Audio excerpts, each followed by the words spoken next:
Hello and happy Saturday, everybody. Whether you're here on the West Coast in British Columbia, where it's 11 a.m. in the morning, or if you're somewhere else on this big blue sphere we call home, planet Earth. If you're over in Europe, if you're on the East Coast, North America, wherever you are, welcome to a Whiskey on the West Coast live. Today, we're going to be touching on the subject of peat terroir, and that's like little t terroir, not the exact strict definition, but the idea of particular flavors and particular tastes and aromas coming from peat, and depending on where the peat is extracted. And that's all with a vein to look towards the whole concept of peat sources and why we don't use necessarily North American peat when we're making our North American peated whiskeys, whether it's Canadian or American whiskeys. So that's just kind of a primer on what we're going to be covering here. We're going to be pouring a number of different whiskeys, starting with this Ardbeg. So let's get to that. All right. So we're going to be covering, like I said, Peat Terroir and the North American Peat Project. We're going to be starting off with just a little tipple of this lovely Ardbeg 10. Now, it's a classic. It's kind of a guardian of Islay, some would say. This is 46% ABV. It's non-chill filtered. I would say it's natural color. Ex-bourbon casks, 10-year age statement. A lot of what we love to see. And there's a good reason why this is the first whiskey I'm pouring in my glass today. But we'll get to that. We'll get to that. So I've got some whiskey in my glass. That's the first part knocked off here. Let's just welcome some people to the chat here before we really settle in and get going. All right. Who we got here? Hey, Smeargel, welcome here. Checking in from Finland. Glad to have you here, buddy. And good to see you live streaming again. Yeah, no, it's good to be back. Life's been crazy in all the best ways. Sheldon, how's it going, Sheldon? Noteworthy whiskey, man. You're doing some great stuff on Instagram. I love the posts, man. Keep it up. Thanks for being here. Greg, Watchman 999 out in Calgary. Howdy, gangsters. All right, throwing up the gangster signs there. John, just whiskey. Cheers, Matt. Thanks for jumping in here, John. Been loving the reviews lately, man. Keep it up. Sugar Kitty with the obligatory meow back. Michael Pang, Whiskey Pang. Yeah, man. Welcome here. Looking forward to this. All right, buddy. Thanks for joining. Tiger Tails. Tigger Tails. Matt pouring drams at 11 a.m. is impressive. Yeah, I got some coffee here too. Don't worry too much about that. You're checking in from Calgary, it looks like. Awesome. That's great. And let's see. Trying to keep up with the chat. People checking in. Chat jumps all over. Hey, Greg in Paris. Good theme idea. Hello, everyone. Greg, you had a great Glen Scotia video last week covering a bunch of different Glen Scotia expressions. Really enjoyed that, man. Check that out, guys, if you're looking for some Glen Scotia coverage. Greg's got a great video he posted last weekend. And Greg, you're getting ready for the Paris Olympics, aren't you? I hope that's not too invasive on your everyday life over there. Hopefully it's a good thing and not a bad thing for you guys. See, Donner Pass Whiskey, Donner Pass. Thanks for joining here. All right, Sugar Kid, remember to lick and like the lick. Tastes heavily peated. Ooh, I'd like if it tasted heavily peated. That is for sure. Awesome. Okay. Well, I'm going to just one more here. I think yeah. Smear gel. Poured yourself a Highland Park 12-year-old single cask bottle, 65%. That is a massive dram. I like it. There's going to be a good peat lick on that. We're going to talk a little bit about Highland Park today. So today, guys, I'm going to be going ahead and trying to just touch on these subjects. I'd love to do like a really deep dive in each and every one, but I realized that if I did that, this is going to be like a 4 or 5 hour live stream. Can't really do that. However, we're going to start off just talking about some of the basics. I think we all know about Peat Terroir, more in that peat seems to have a different taste or profile depending where it's cut from, even the depth that it's cut from. And then applying that to why don't we see that applied to North American whiskey making? Now, when we're talking about Peat Terroir, I wanted to start with Ardbeg 10. And the reason I wanted to start with Ardbeg 10 is because when we think of peat, oftentimes we think of Islay. And Islay whiskeys are almost synonymous with, I mean, Bunnahabhain and Bruichladdich do unpeated. Kalila oftentimes will do a special release that's unpeated. However, when I think of Islay, I do think of peated whiskeys. And there's a number of Islay peated whiskeys that aren't actually made with Islay peat. For instance, Bruichladdich uses mainland peat. Ardbeg, however, does use peat that comes from the Ellen maltings. And Port Ellen sources its from the Castle Hill bog, I believe. It's located near the Islay airport. And so it is peat that's been cut from Islay. And when I noticed this Ardbeg 10, oh man, it's like lemon citrus, lemon rind, tar, like dock tar on like the wood pilings when you go to the ocean, like creosote, lots of lovely like ex bourbon notes in there, vanilla, caramel, some nice like green apples too. Man, it's a recognizable signature. I see you saying that there, Sugar Kitty. It's so recognizable, and yet each distillery can put their own spin on it depending on how they run their stills, what strength they're putting it into the cask, a number of different factors. If they have wide cuts, if they have narrow cuts. I know Lagavulin does narrower cuts, I believe. No, wider cuts than Kalila. They have different shaped stills. There's so many different things that impact it that they can all put their own spin on this Port Ellen malted malt. However, it really is phenomenal, and it's really the best place I think to start with any conversation about Peat Terroir. Now, when I take a sip of this, I hope some of you guys are dramming along. Let me know what you're drinking if you're dramming along. I know that smear gel. You said you got that Highland Park single cask you're running with. Mm. Yeah, that the creosote. Um, oh man, again that tar comes through. Heavy peat smoke. A bit medicinal, not as medicinal as like a Lafroy character, but skews medicinal for me here. Bit of iodine. It's lovely. It's home base. It's really it's a place that we're comfortable. And I know Greg's whiskey guy. And I know Greg, you had a bad experience with Ardbeg 10 recently where you had a bottle that just was off. You returned it, I think, and you got another bottle. I'm not sure if the batch the variation, if the quality of Ardbeg 10 is where it was in the past. I'm still enjoying the batches we've got over here. This is an older bottle from 2020. Um, but yeah, it's kind of home base for me when it comes to Islay whiskeys. Now, there's plenty of different places where peated or heavily peated whiskey is made. It's not just Scotland. It's not just Ireland. So we click over to the next slide here. These are just some of the countries. It's not an exhaustive list. Scotland, Ireland, England, Japan with Yoichi, India, Paul John Amrut, France, Amaric, among others, New Zealand, Australia, Sweden, Brazil, Taiwan, Wales, Germany, Belgium, Czechia, Netherlands, and of course, Canada and the United States. All these countries are making heavily peated, or at least peated, whiskeys. However, I would argue that most of them are using peat that's been sourced from Scotland, sourced from one or two particular maltsters. It seems usually Baird's or Crisps seems to be providing the bulwark of the peated malt.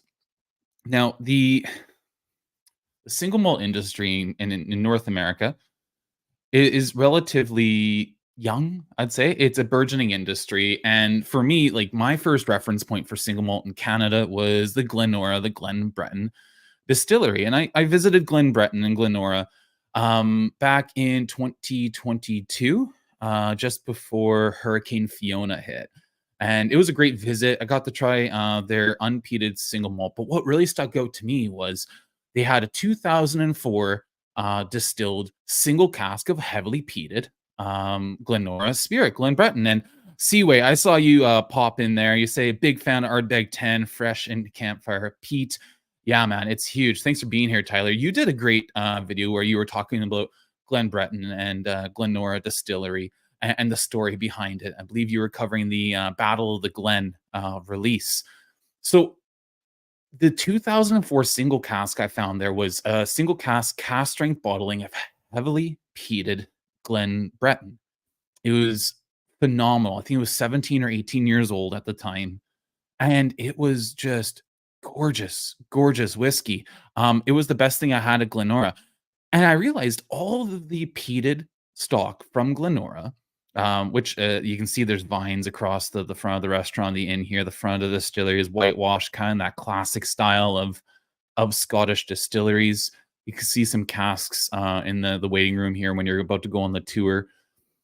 Um, all their peated stock comes from 1 year. It's 2004, and that's because that it was actually a mistake. They ordered unpeated malt and they received peated malt to their distillery, and they didn't know what to do because if they sent it back, they wouldn't get malt in time to actually run it for their distillation season.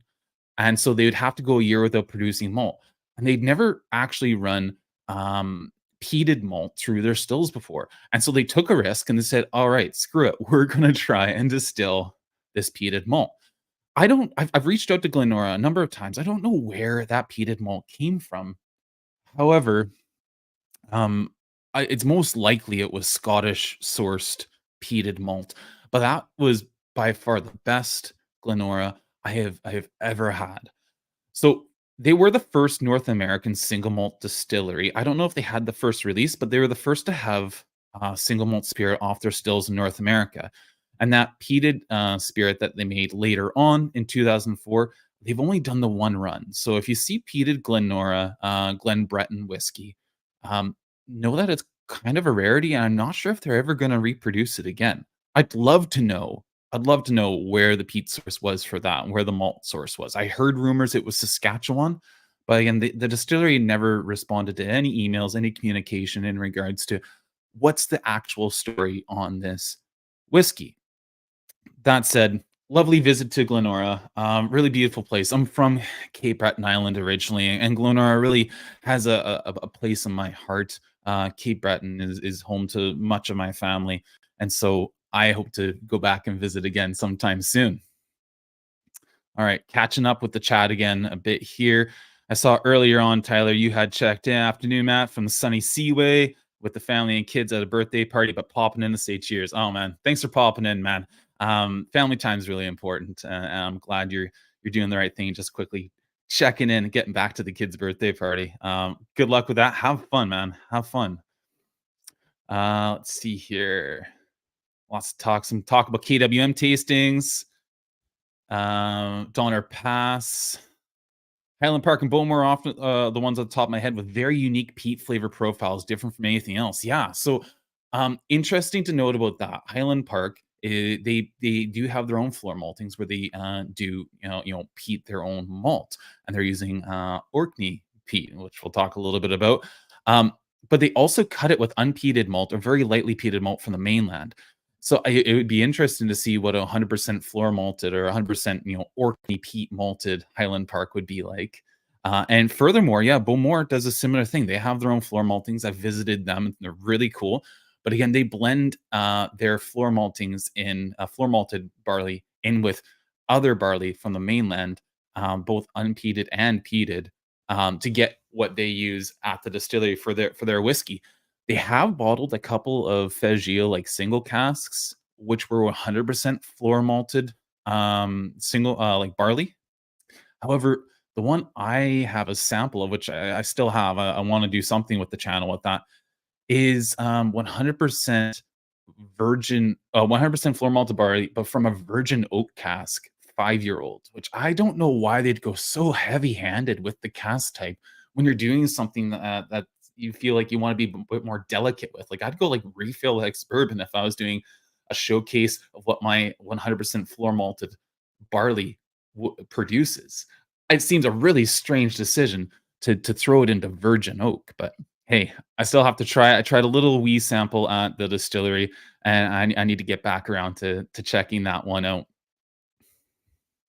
Greg, peat wise, you could add countries where we can find local peat, even if it's regulated or almost forbidden these years. France, Ireland, Germany, but it'll be a lot to mention. Yeah, yeah. It's there's a movement towards local peat, and that's what I'm really excited about. That's what I really want to talk about with this live. But I wanted to broaden it out a bit to with some Scotch whiskey so that people could dram along if they like. Scott Barnes, sipping on Talisker 10 and about to move on to Port Charlotte 10. All right. Like it a lot. At Port Charlotte 10, using some mainland peat from the Black Isle. Still coastal. Still has a lot of the same traits and similarities to Isle of Peat, but it's not Isle of Peat. Um, Great whiskey though. And Sugar Kitty getting out the Kilhoman 100% Isla for a quick sip. That's my favorite Kilhoman release. It's so beautiful. It's just gorgeous. And using that peat cut from nearby Loch Gorm, 100% malted at Kilhoman. That that is Isla in a bottle. Those releases. Great pick there, Sugar Kitty. James Morgan, welcome here. I pulled out a Canadian just for you, Matt. Thank you so much for pulling out a Canadian whiskey there, James. Thank you for joining me. I wonder what Canadian you pulled out. Let me know. I hope I didn't miss it in the chat. All right. Let's see here. So peat and terroir. Now again, little low like lowercase t for peat. A little bit about peat, just in case someone really wants to go ahead and and wants a quick definition. In simple terms, peat's partially decayed organic material found in the ground, combination of earth and old vegetation and wet boglands that slowly, over 100 years or thousands of years, compresses into dense clay-like mud. Peat, once dried, can be used as a fuel source. When burned, it gives off smoke. As we know, the smoke is used to dry barley, and when you distill, when you make a mash to be distilled out of that barley that's been smoked, you get a smoky smell and taste. That's what we love coming out of these. One consequence of the popularity of peated whiskeys that a great number of peated, smoky, or otherwise peat-influenced whiskeys are now being released across the world, including North America. Very few are using North American peated malt, though, and most seem to rely on Scottish peated malt. And why is this the case? Is this a problem, and is this starting to change? And off the top of my head, one of the reasons why someone would use, say, Scottish imported peat is because, well, it's probably cheaper than doing it yourself at this point. Yes, you have the costs of freighting it over across the ocean, but to get a flavor profile that you want, and in a quantity that is manageable for you, I think it makes a lot of sense to import it. Also, you have proof of concept there. People like that profile, and you don't know what flavor profile you're going to get from local peat. So it feels like people are going with the easier process, the one that takes less micromanaging and setup, and is cheaper. But there's a lot of other reasons that go into why people are going this way, or why they're using, say, other ways to give a smoky flavor profile to their whiskeys. Now, this project was inspired from two sources. One was Roy. He was hosting his Peat Fest in 2023, A World of Peat. He seemed to ask why other countries don't use their own peat to make whiskey rather than Scotland using their own finite protected peat resources to provide peated malt for the rest of the world. And I wondered, why don't we use our own Canadian peat to make peated malt whiskey? What's holding us back from doing so? I mean, certainly if you know Canada, you know we have peat. That's not something that we're without. So you might also be wondering, well, why is it important where it comes from? As I've alluded to earlier, it's because of discovery of flavor, discovery of, again, lowercase peat terroir. As whiskey folk, the first consideration of flavor, that's the big thing for us. What does the whiskey taste like? What does it smell like? That's what we really want to know. And where the peat is harvested from impacts the flavor. So when we're talking about Isla peat, typically we're talking about coastal peat influenced with nearby like salty environments. Sometimes the low-lying areas can be impacted by briny water. Decayed seaweed is a part of the vegetation along with other things, but it's all very coastal influenced. We get a lot of those more iodine flavor notes and medicinal flavor notes along with that. Mainland peat tends to be woodier, more campfire type ashy smoke, and again, it's because of what it's made of. You're going to have a lot more dead and decayed trees, shrubs, these sorts of things. And Orkney peat is famously known to be a little bit more floral due to the amount of heather that comprises it. It has a lot of the same characteristics too of say any type of peat that's in a coastal environment. There are similarities, similar hallmarks, but it does have its own unique character and signature due to what it's comprised of. So that's what we're really chasing is all these different flavors and all these different things that make all these whiskeys so unique. All right. Michael Pang, you were commenting here. Interesting distillery. I think their Glenbretton Ice Wine Cask Whiskey was the one you mentioned. Need to check them out. Yeah, I don't know many other distilleries that have done ice wine casks, and so Glenbretton has done one of those. I haven't been brave enough to buy a bottle yet, honestly. I feel like it would be a bit too much on the sweet side for me. I'd love to try it before I go ahead and buy it. Tyler, you're dead on. Two Brewers is using imported peated malt from Baird's in Scotland. We'll talk about Two Brewers in a little bit, but you're dead on bullseye there, buddy. Love the Bowmore profile. Greg says usually, yeah. I think we're all lamenting the same core range, maybe outside of the 18-year-old. However, yeah, Bowmore profile is just beautiful when you can get it well presented.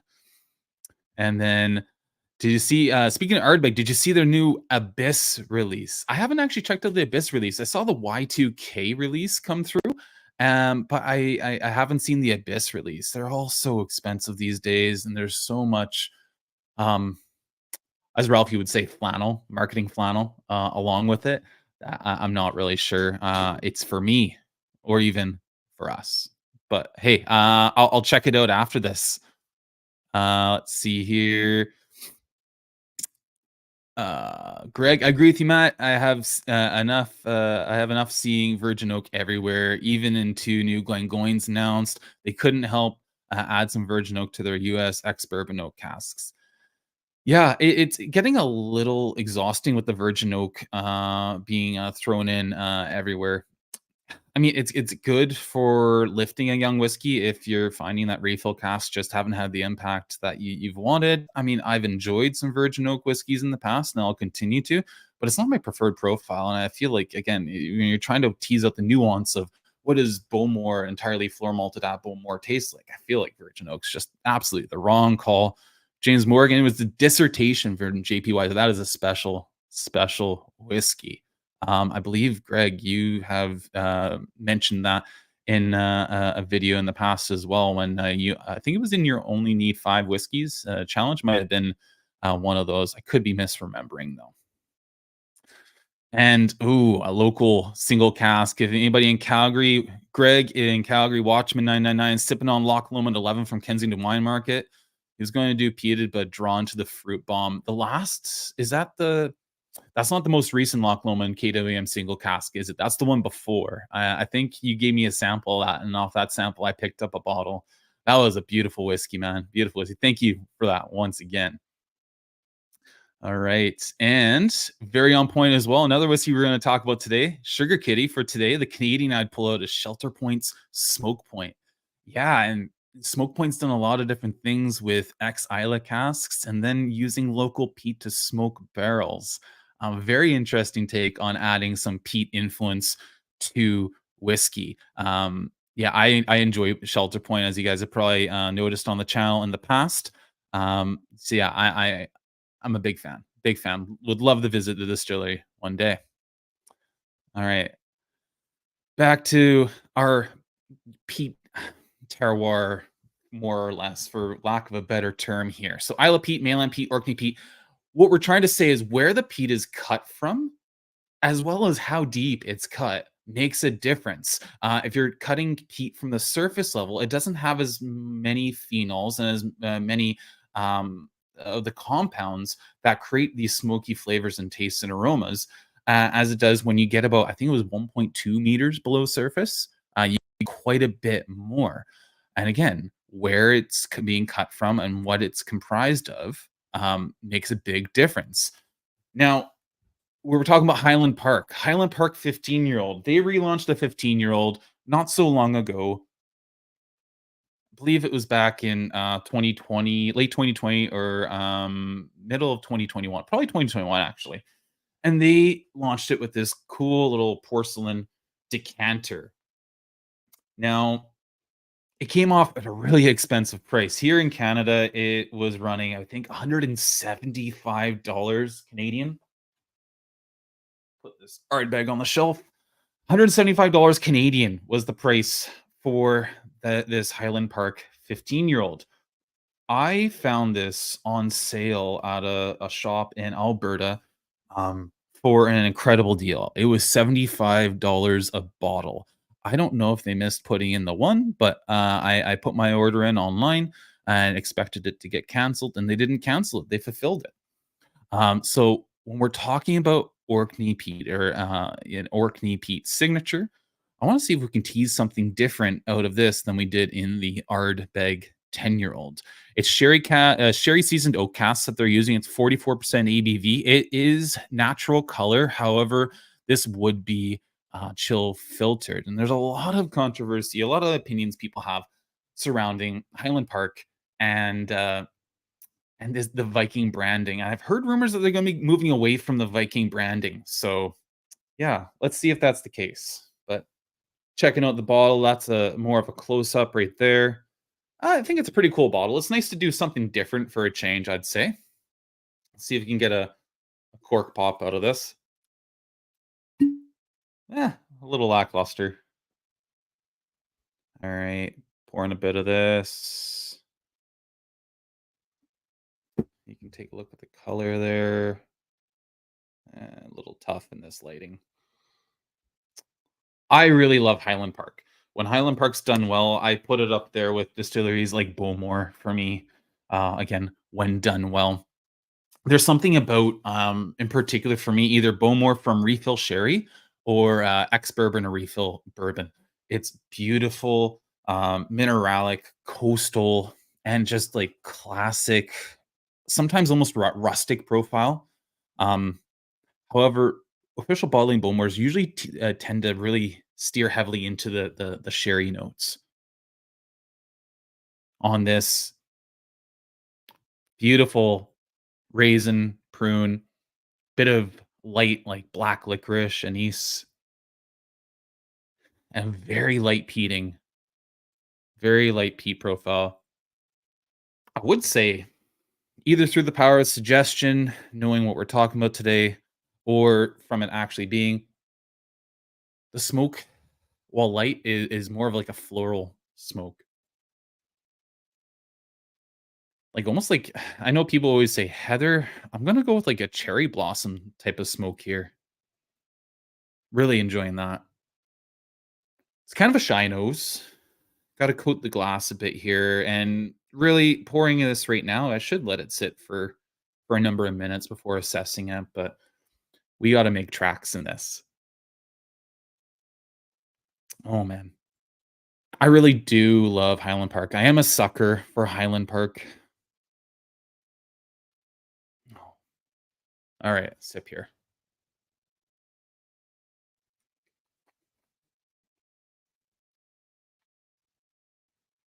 Mm.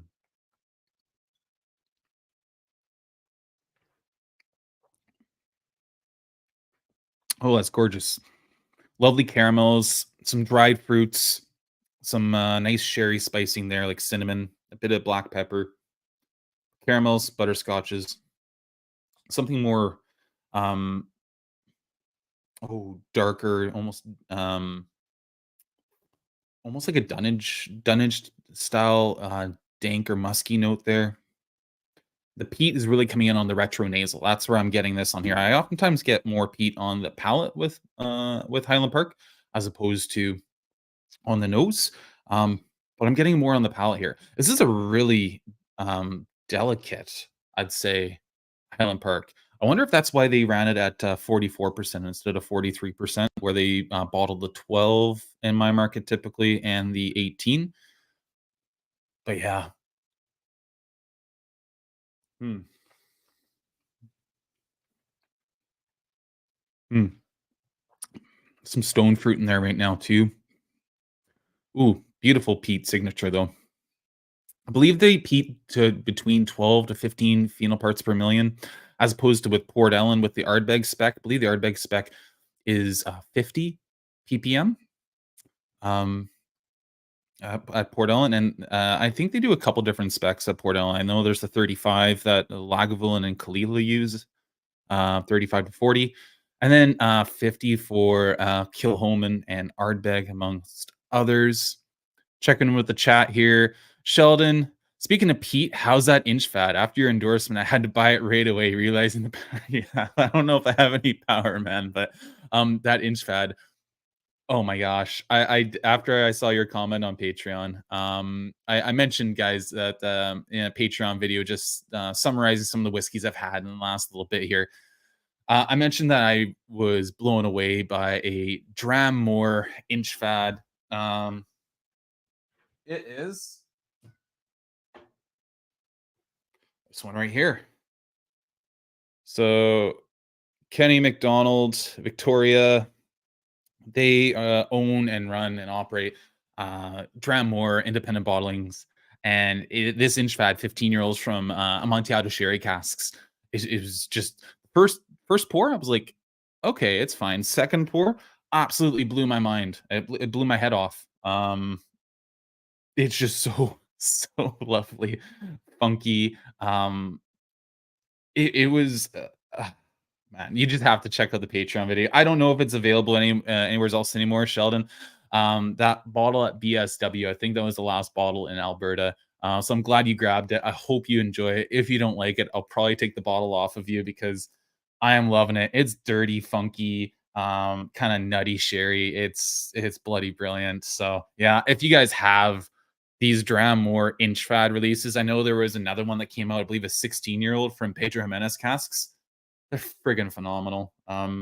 Yeah, can't recommend them enough. I'm glad you picked up that bottle, Sheldon. I hope you do enjoy it. I'm pretty certain you will. I'll put that back. Yeah, bloody good whiskey.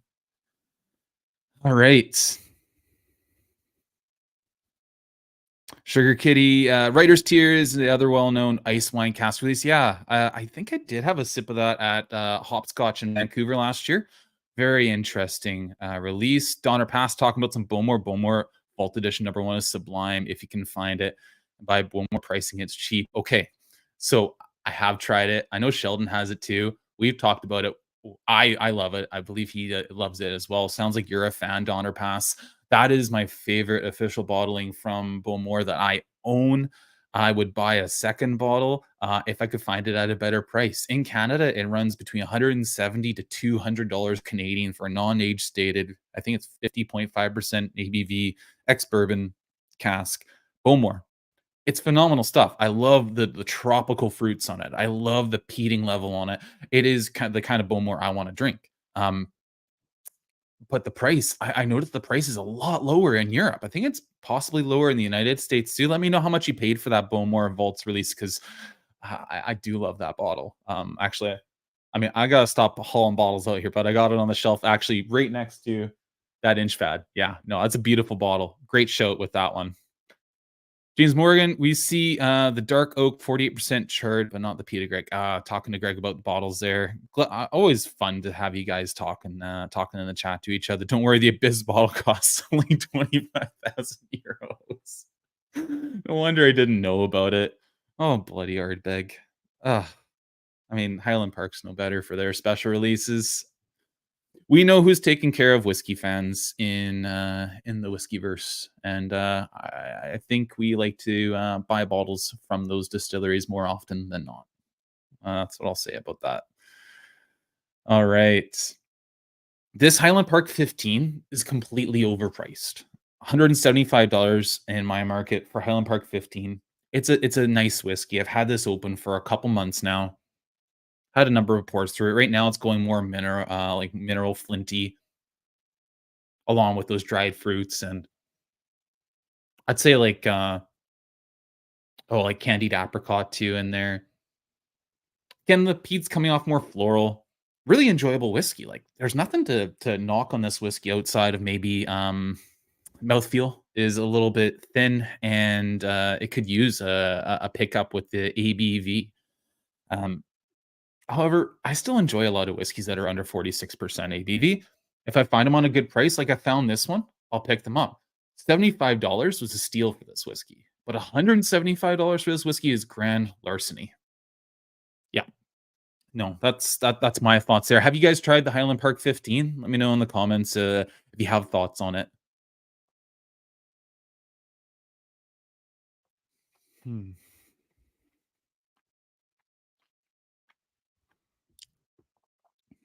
Yeah, Dr. Don Livermore, one of the best blends ever. He told me it was a simple recipe. But the story behind how he created that is pretty incredible, Greg. I'd love to find a bottle of that at a reasonable price. Glad you have experience with that, and glad James that you've got that bottle and you're able to pour it for yourself tonight as well. Digger Tales. Have you heard of Anoka yet? Yes, just west of Edmonton. They won best new make at the World Whiskey Awards for their peated new make using local peat from their own farm. That is one of the hacks that people are using to get into using local peat. Most of the local peat that I know that's harvested out here in BC comes off of local farms. The first British Columbia locally peated whiskey used peat harvested from their farm.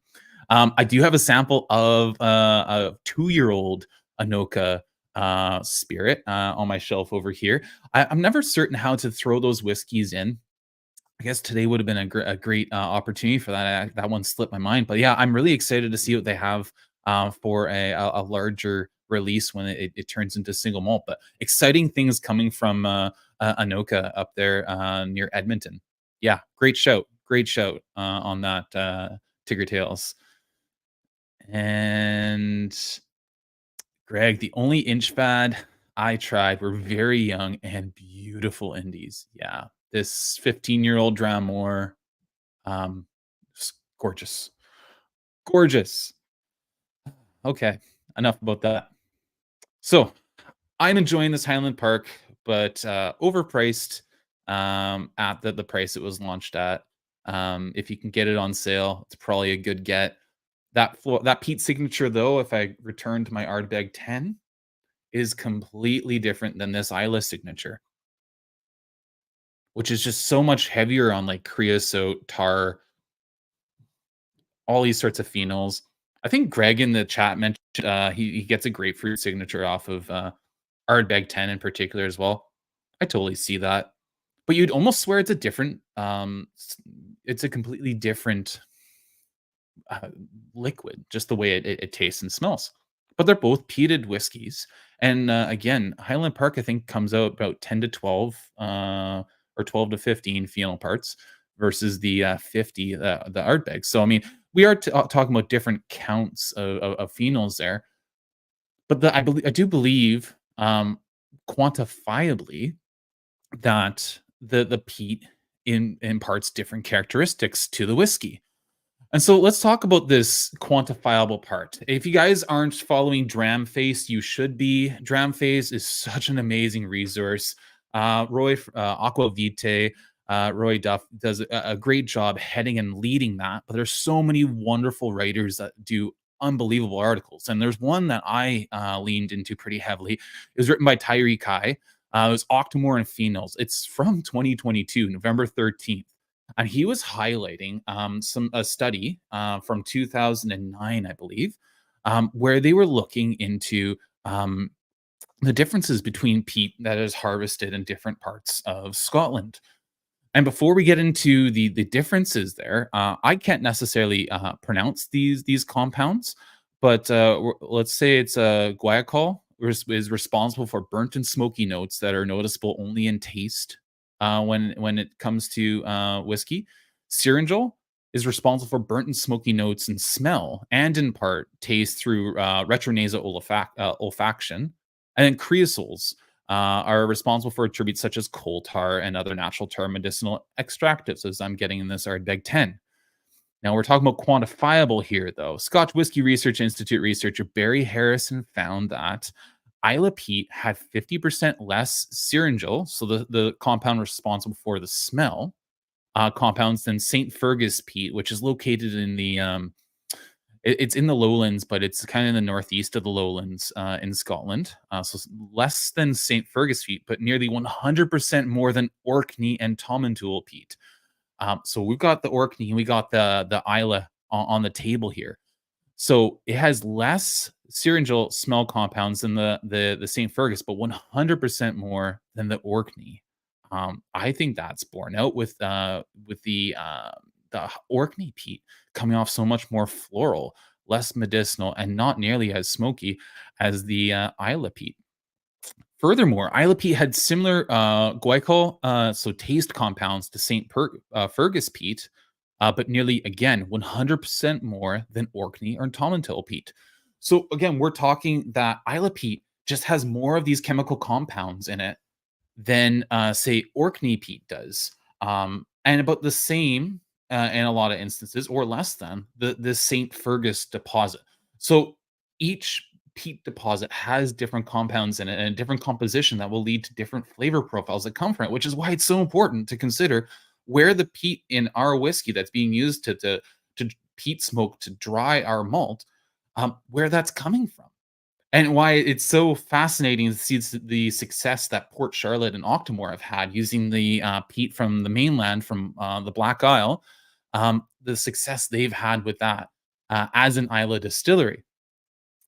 I think it's a pretty interesting thing to think about. We're going to touch on St. Fergus peat in a little bit here because notably, St. Fergus peat features prominently in a brand newly released line of peated whiskeys.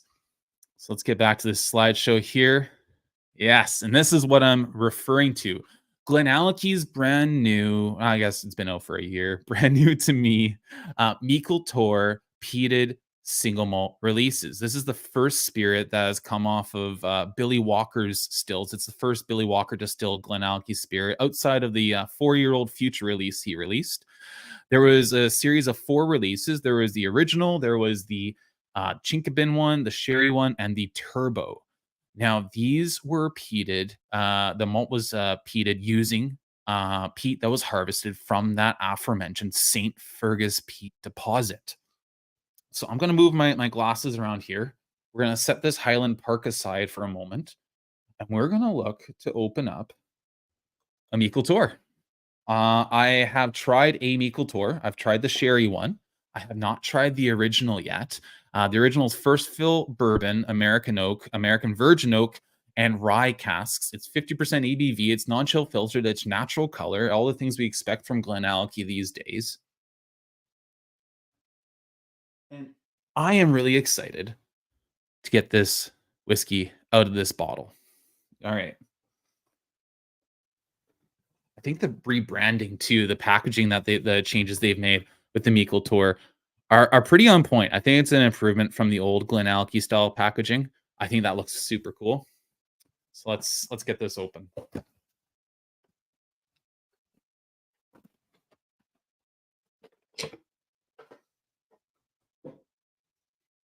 Here's what the bottle looks like. Gorgeous. Let's see if we can get this open gracefully. I'm not too graceful with opening bottles on the channel on live streams. It's a lot of pressure, guys.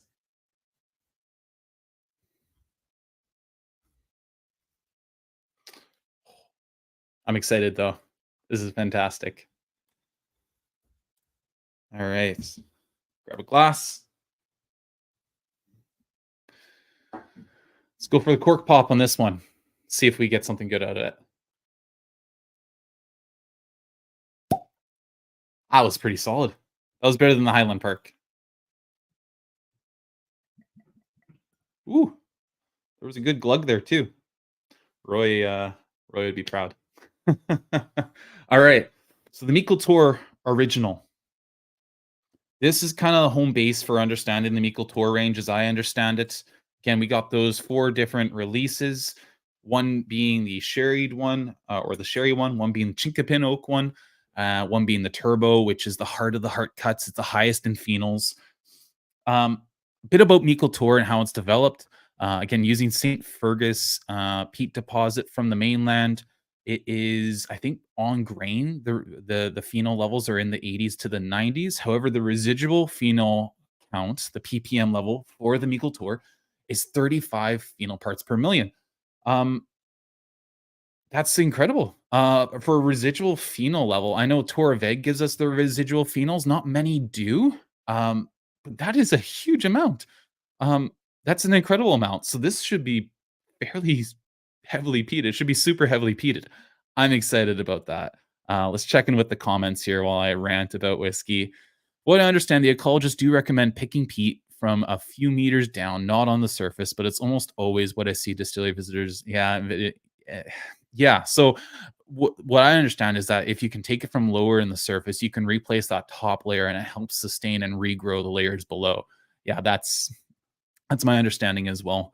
I also understand that you get um, more of these smoky compounds from about 1.2 meters down, but there's also an aspect where you want a certain amount of roots in the peat too, because that helps provide more actual smoke. So, I mean, I'm no expert in cutting peat and what peat is the best to use, but yeah. All right, Greg. The Highland Park 15 was way too expensive here for what it is. Just my opinion. Don't like this opaque bottle. Yeah, I get that with the bottle. I have trouble with the Octomore bottles too when they're black. I can't see how much is left in the bottle. Um, but I agree 100% on the price on it, as you heard. And new packaging coming down the pipe. Yeah, that's my understanding too. Love Highland Park. Don't get me wrong. I have some home, but I didn't buy any recently. And then smear gel. I think the issue with that ball is you have no idea how much is left. Yeah. No. That's exactly it. That is exactly it. Comments jumped here. All right. Uh Did you see that post, where someone was asking Lefroy why their bottles in the UK are 40%, 43% in the USA, to which they replied, "By the time the bottles land in the USA, they reduced to 40%." Yeah, I think they're trying to pull a fast one on them. The export strength is quite a, I mean, it's quite a tradition. I am glad that we benefit from it here in Canada as well. We get the export strength at 43% more often than not. But I did see that post, and it was hilarious, Smear Gel. That was funny as all get out. Greg on the Bowmore number one vault. It's tried. It's nice, but can't beat some indie Bowmores. Yeah, yeah, and the prices are really tough for indie Bowmores. James Morgan, did you see they have the Lagavulin Offerman edition rum cast to Anthony? Yeah, I enjoyed that bottle quite a bit. Greg would know that because Watchman, I cracked that bottle with you on the Vetter River. It was a gorgeous day. It was great company to have you there. I'm glad I was able to open that bottle with you there, Greg. Um, yeah, I enjoyed it. Check out my review if you're curious about that Lagavulin Offerman rum cask. Anybody on the Meikle tour here? Um, Michael, we need to do a cross Canada distillery tour video from Shelter Point Two Brewers, Noka, all the way to Glendronach. Oh my goodness, I've driven across Canada twice in my life, Michael. It is a journey. I'd love to do it again though. Well worth doing. See the country. It's a big country. It's a hard country to see and to actually get to know.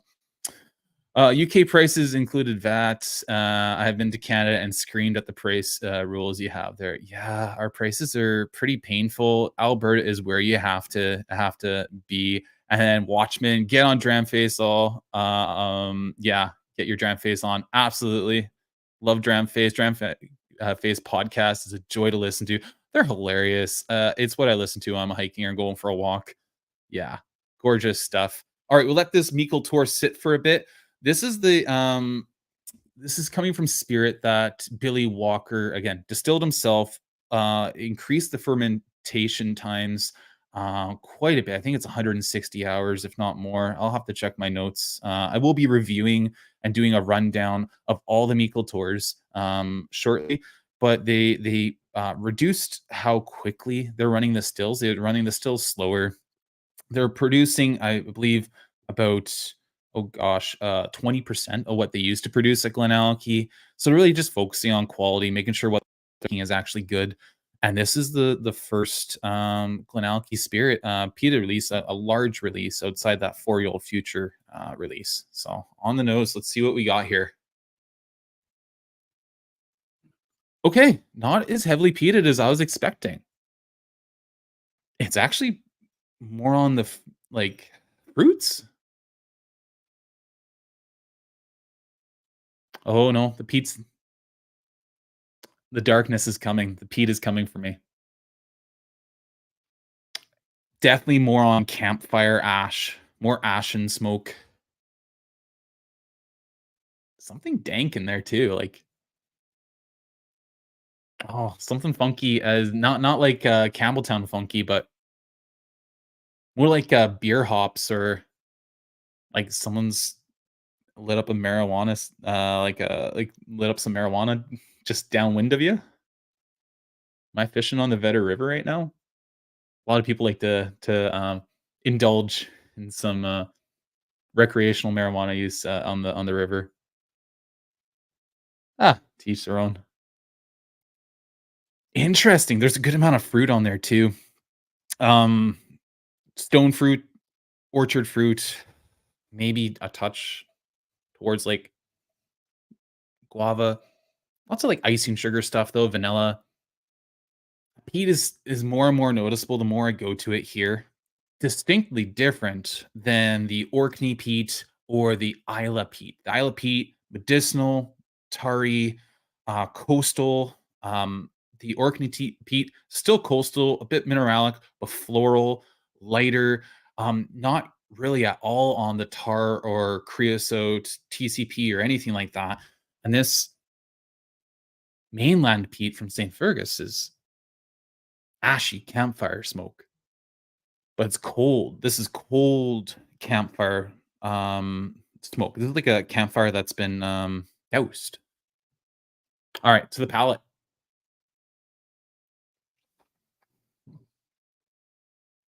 Mm.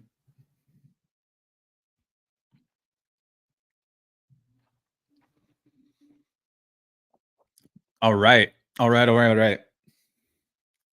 Woo. There's the peat.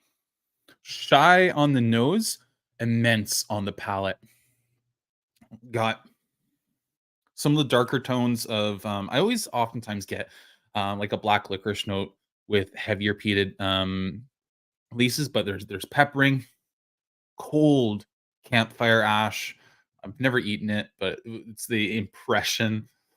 Steak char outside of the steak where it's been blackened, so like burnt ends.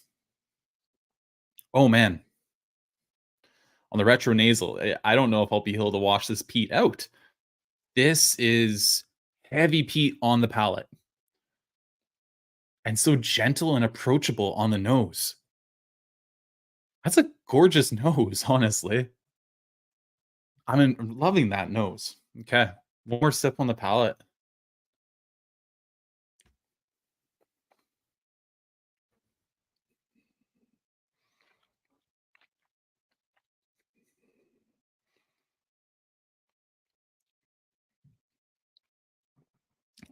Oh my word.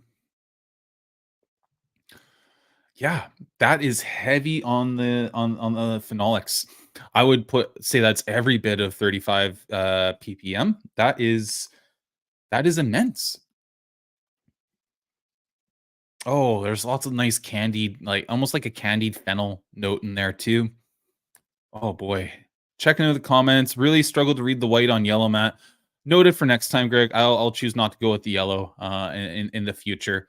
I'll try to keep it something easier to read from afar. Let's see here. Sugar Kitty. One of the best things about glycol is there's more than one source of that. Bourbon barrels get that in the char. Excellent. So that's why you can pick up barrel char on tasting notes with bourbon. That's a great fact to throw out there. Thanks, Sugar Kitty. Really appreciate that. Anthony, sounds like you bought a Highland Park cast strength batch 3 in April, still unopened, from UK delivered. It was 40 pounds. It's a fantastic price. A lot of these Highland Park products seem to be sitting longer and they're going on to offer, which is good for us. Not so much about for the people who buy them right away. There's some steals to be had out there, it seems. And you said the turbo is about to be released again. That's good news. The turbo sounds wild, especially after experiencing this original finally. Oh my word. Yeah, that's incredible. No, Tyler, sorry, it was not the turbo. I do have the turbo squirreled away though. The turbo will be making an appearance on the channel one day. That ball really opens up well. Give it some time if you're not blown away. You know what? I'm enjoying it already there, James. And the price is right on this bottle. I mean, this bottle picked it up on offer here out of Alberta. I believe it was regular $89. I got it 15% off that. So I mean that puts it into the 70s. That's a good price. 5-year-old, heavily peated Glenallachie from the Space side. Meikle Toir, sure. It's from the Glenallachie distillery. I think that's great. I mean, peat heads, if someone really wants a peat blast, they want a younger whiskey. If we want that refined and turned into some more tropical fruit notes, maybe we'll buy like a Lafroig 25 or 28 or whatever. But if you just want a big blast of smoke, 5 years old is perfect. And if you deliver it at a reasonable price like this is, yeah, awesome. So yeah, it really opens up. I must get the next release as sadly I missed the first one. I'm thinking that's about the turbo. Yeah, really exciting things that are going there. And James with oof, that's big praise for me, James. Really get close to Ledgig for me. It's bacon and rind notes. And I can see the comparison to like ex bourbon Ledgig there. Yeah, this nose is opening up more. Oh, this is exciting stuff.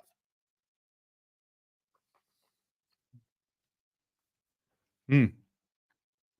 It's actually quite a creaminess to the palate too. That's a stonking bottle. Oh, man. Why did I wait so long to open this? Okay. That might be like a bottle of the summer. This is like an outdoor campfire on the river. Maybe I'm fishing, maybe I'm camping. I'm I'm digging this Meikle Tour original. Oh my goodness. Okay. We're almost an hour in. I got to get my moseying on here. So we've tried some whiskey from made using Isla peat. We've tried some whiskey using Orkney peat. We tried some whiskey using mainland peat from St. Fergus. Let's talk a little bit about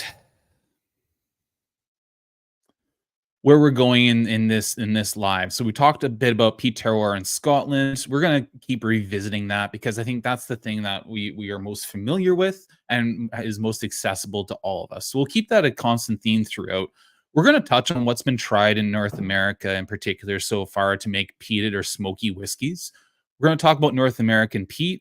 Do we have any of it? How much? And if we can actually use it for whiskey making. We're going to talk about what's being done right now with local peat, and we'll touch on a little bit about why I think the future of North American whiskey is peated. So, common methods to employ peat North American whiskey. One is using imported peat malt from Scotland. People in the chat have already been on top of this. So, using maltsters like Baird's or Chris in Scotland to get their peated malt. These are all examples of different bottles that use imported Scottish malt to make their whiskey. Amaric, McCarthy's out of Oregon, Amaric out of France, Lone McKinnon here in British Columbia with their peated release. They used Baird's. Nika Yoichi, they do harvest some peat on the island of Hokkaido now. However, the bulwark of most of what they use is imported peated malt from Scotland. Amroot for their peated Indian single malt whiskey, they're using imported peated malt. So a lot of people are relying on Scotland for their peated malts. Scotland has the know-how, they have the knowledge, they know how to do it, they do it well. I can understand why that would be the case. Why mess with something if it works? On the note with Yoichi, there is another distillery on the island of Hokkaido, which Michael Pang introduced me to, called Akeshi, and they are also going to be using local Hokkaido peat that's been harvested from the island to make peated whiskey. They're kind of setting themselves up to be like almost like the Lagavulin of Hokkaido, the Lagavulin of Japan. So a lot of buzz about them. Their early runs, I don't think actually used local peat, but the future of their peated releases seems to be at least have a local flair to it as well. Really exciting stuff there. Smeargel, you were asking what was the price on the Meikle Toir 5-year-old turbo. I think it was maybe $10, $15 more than the regular release. It was like 105, $110 Canadian. So I mean, well under 100 euros for you guys. So yeah, no, really, really reasonable price. All right, so imported malts. That's one way that the producers are doing it from all around the world. In BC, not BC, in Canada, in Yukon territory, up in Whitehorse, we have two brewers with their peated releases. They do a number of them. This is one of the most recent ones, not the most recent one, but the one just before it. This is Two Brewers release number 38. And this is bottled at 43% ABV. It's a small batch release, as is all their whiskeys except for their single casks. It's matured in first and second fill ex bourbon casks and virgin oak casks, mainly comprised of 11-year-old peated single malt whiskey. 71% of the malt used was peated. It was sourced from Baird's, and that peated malt that was sourced from Baird's was peated to 60 phenol parts per million. I have a sample of that whiskey here. I'm going to pull it out and put it in a glass. I'm taking small sips of these whiskeys and trying to move on as quick as possible just because we have so much ground to cover. But we're going to pour out some Two Brewers from the Yukon.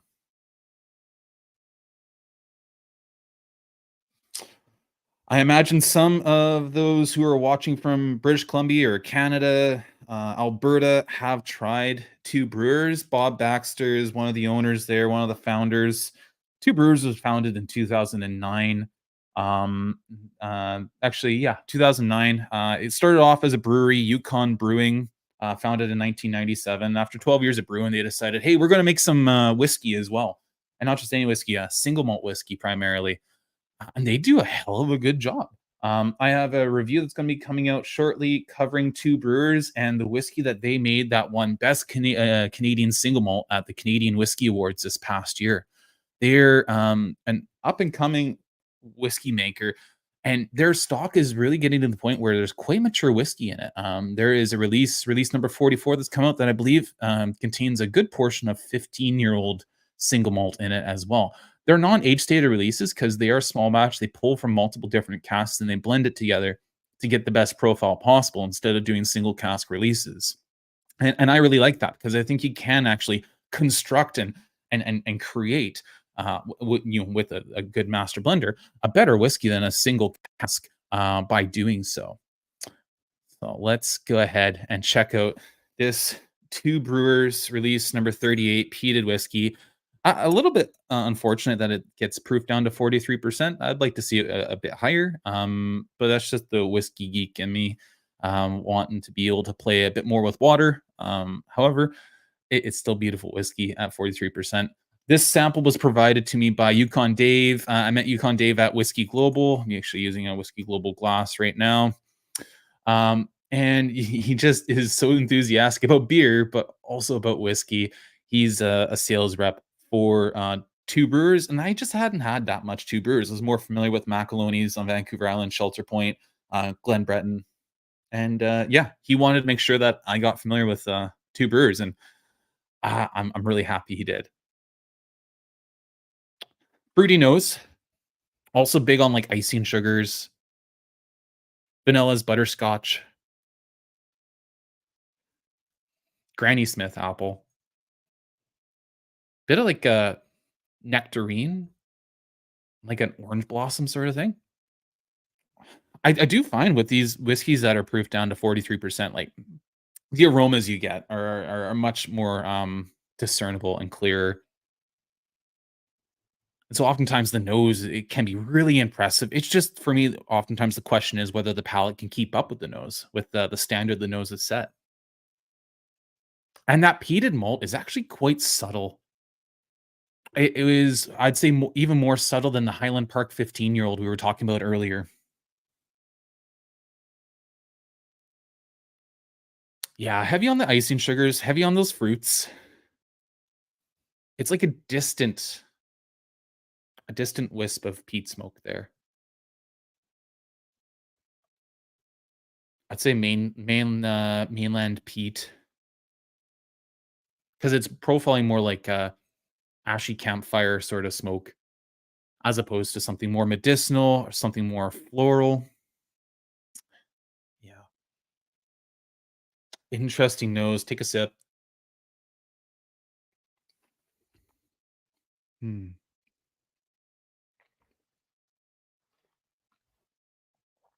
Again, more peat on the palate. Peat's more like a seasoning on it. Um, it's not so much the show, it's kind of framing everything else to make it, a nice a masterpiece, if you will. Not a masterpiece of a whiskey, but you're getting the analogy. It isn't the whole premise, it's just a part of it. The malt is really clear. Malt sugars, malt sweetness. On the finish, the peat is more prominent. Ooh, like, there's, like, a vanilla ice cream note in there too. Really enjoyable, little whiskey, and it doesn't suffer too much from being, bottled at 43%. It is non-chill filtered, it's natural color, it's a small distillery, they only actually make about 48 casks of whiskey a year, so really small output from a distillery like 2 Brewers. Oh, yeah.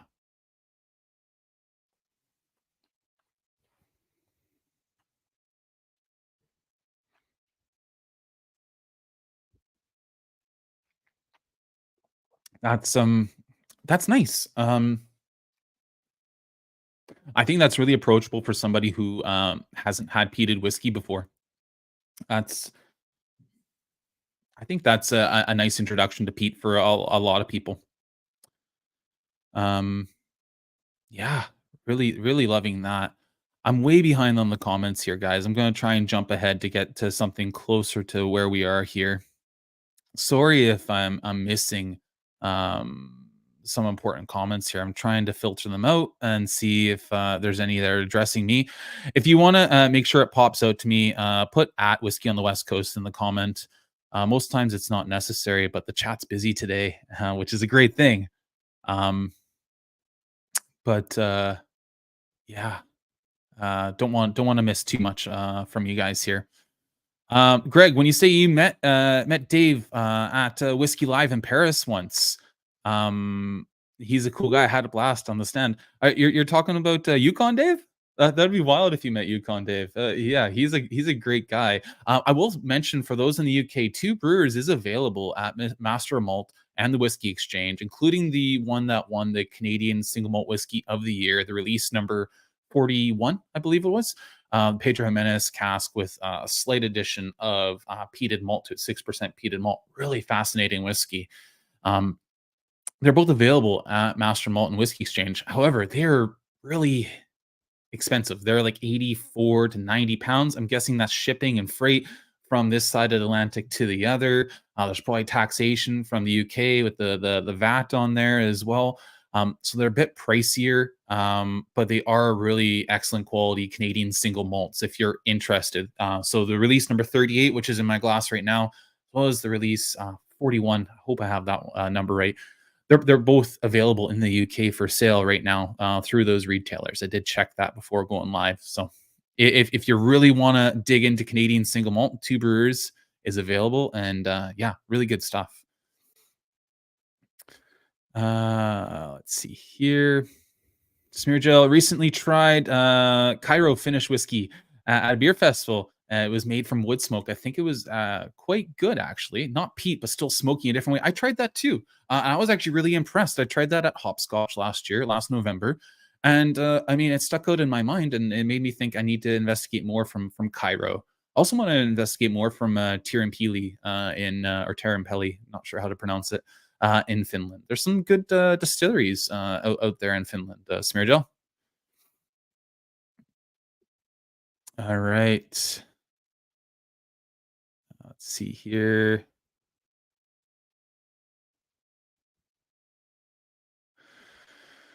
I see this comment here. I think I might know where that's coming from. Or is it fully matured in wood wine barrels? If you're talking about Macaloney's, yeah, the Invermally. Okay. Yeah, red wine barrique is amazing. Okay. I have had the Invermally. I've had a few different releases, including a single cask version of it. I have enjoyed it. I can see how others might not if they don't like their wine ski, if they want to use a diminutive word. We'll be talking more about Macaloney's later on. We'll be talking about Macaloney's and how they employ peat in their whiskey. So good to see some Macaloney's talk here. Uh,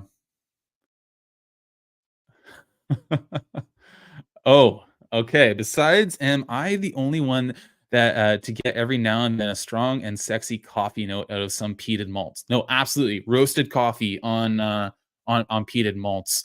Especially if it's paired with like a first fill ex bourbon or maybe something a bit more syrupy for me. I definitely get like the coffee mocha vibes off of like a first fill sherry cask, oftentimes as well, paired with peat. Yeah, no, you're not alone, Greg. You're not alone. Love that. Love that. Joel, welcome here, buddy. Matter Day. Buddy, sounds like you've been getting lots of traction with your book. Congratulations on that. Joel's an author, by the way, guys. I hope I'm not outing him too much. Really skilled guy, but congratulations on touring and presenting your book, man. That's a big accomplishment. Let's see. Have you been enjoying the Glenalky single cask you reviewed a while ago? I have. I also got a couple more single cask samples I got to compare to it. Pedro Jimenez, and I think can't remember the other one, but I got a couple others to go ahead and compare it to. Pete, what's going on, Pete? Welcome here, buddy. Meikle Toir. Yeah, I'll dip back towards the Meikle Toir here for a moment too, and compare it to this two Brewers peated release. Loving the Meikle Toir. Loving the Meikle Toir. Oh my word. Again, way more present with the phenolics on the palate than on the nose. The nose is super fruity. Thinking the extended fermentation times at Glenalky and running this still slower, I've done a tremendous job. I'm actually going to take a sip once more of the tubers before I go back to that because that Meikle Toir is heavily peated. It's quite something. Oh man.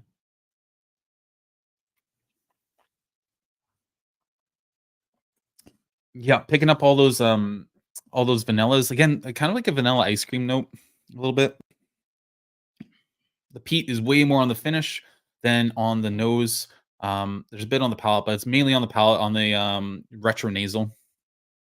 Really lovely. I want another sip of this Meikle Toir. You can see which one's got me excited today here, guys. The Highland Park 15 was fine and all.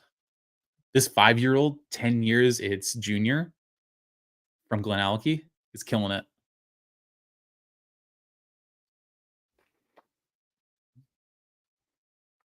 Mm. And because I'm looking for coffee, I'm getting a nice espresso roast off that, Greg. Nice espresso roast off that. Oh, lovely. Yeah, great point there, Pete. Love Two Brewers available here in the UK now. I was mentioning earlier, the release 41, the Pedro Jimenez cask with a slight addition of 6% peated malt. That one won Single Malt Whiskey of the Year at the Canadian Whiskey Awards. That one's available at Master Malt and Whiskey Exchange. And same with this release 38 I'm drinking right now. Yeah, great stuff. Glad we're able to finally get some good Canadian whiskey out of Canada and to some other markets. Hiram Walker's has been doing their best with things like Dissertation. Absolutely. There's been some lovely cast strength releases from Wiser's in the past as well, but it's good to have good Canadian single malt getting out to far-flung shores. Yeah. And yeah, going shopping right now. Well, Pete, I'll let you know I do have a review of that release 41. That's my next review. I'm going to be releasing at the beginning of the week this coming week. So watch out for that. You'll see a Two Brewers review on this channel very shortly. All right, popping back to our topic here. So we were talking about different brands using imported peat to make their whiskey. Well, there's other ways to impart smoky or peated characteristics to a whiskey. You can do that oftentimes by using ex Islay or ex peated whiskey casks. And so here's some examples that I've done it in the past. Here's a brand new whiskey release from that boutique whiskey company. It's Canadian Corn Whiskey 8-year-old. It's very similar to the 8-year-old that they released with their core range, but this is from their LE core range, or their Le core range, which cracks me up every time. So this is a Canadian corn whiskey. It's 95% corn, I believe, 5% rye, 8-year-old age statement. It's aged in Pedro Jimenez casks as well as ex Islay quarter casks. I wonder where those quarter casks are coming from. I'm sure you guys can guess. Put it in the chat where you think those quarter casks are coming from. I think it's a little bit too obvious. Loch Lee with their, I believe this is the plowing edition. Loch Lee, their former distillery manager used to work, their distillery manager worked for a Islay distillery famously for quite a while, John Campbell. And they use ex Islay quarter casks for that release as well. Milk and Honey has some ex Islay quarter cask. Actually, you know what? Pardon me. The Milk and Honey single cask, I believe, used an ex Ardbeg Islay cask, so ex peated cask. And Lot 40, a Canadian rye whiskey here, they had a peated quarter cask release. So these 3 quarter cask ones, the boutique one, the Loch Lee, and the Lot 40, they're all coming from one particular distillery. If I could be so bold to say, it has a connection to Mr. John Campbell at Loch Lee now, who formerly is of this lovely distillery I visited on Islay, and that is Laphroaig. And here's their quarter cask release. Yeah. So Laphroaig is oftentimes commonly used with their casks to impart smoky flavors to other whiskeys.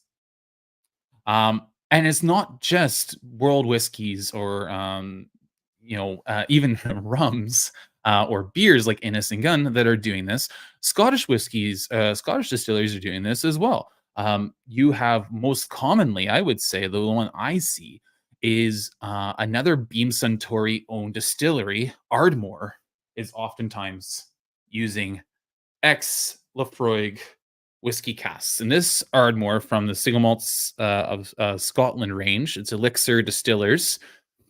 This was a Kensington Wine Market single cask, but it's an ex Islay whiskey cask. This is a Laphroaig cask for sure. It's got all those iodine medicinal kind of heavy, almost like pine tar notes, as well as coastal notes that I associate with it. Really lovely whiskey. I love my Ardmore. I really do. I like my Ardmore pre-2001 from when they still ran the coal, direct-fired coal-fired stills.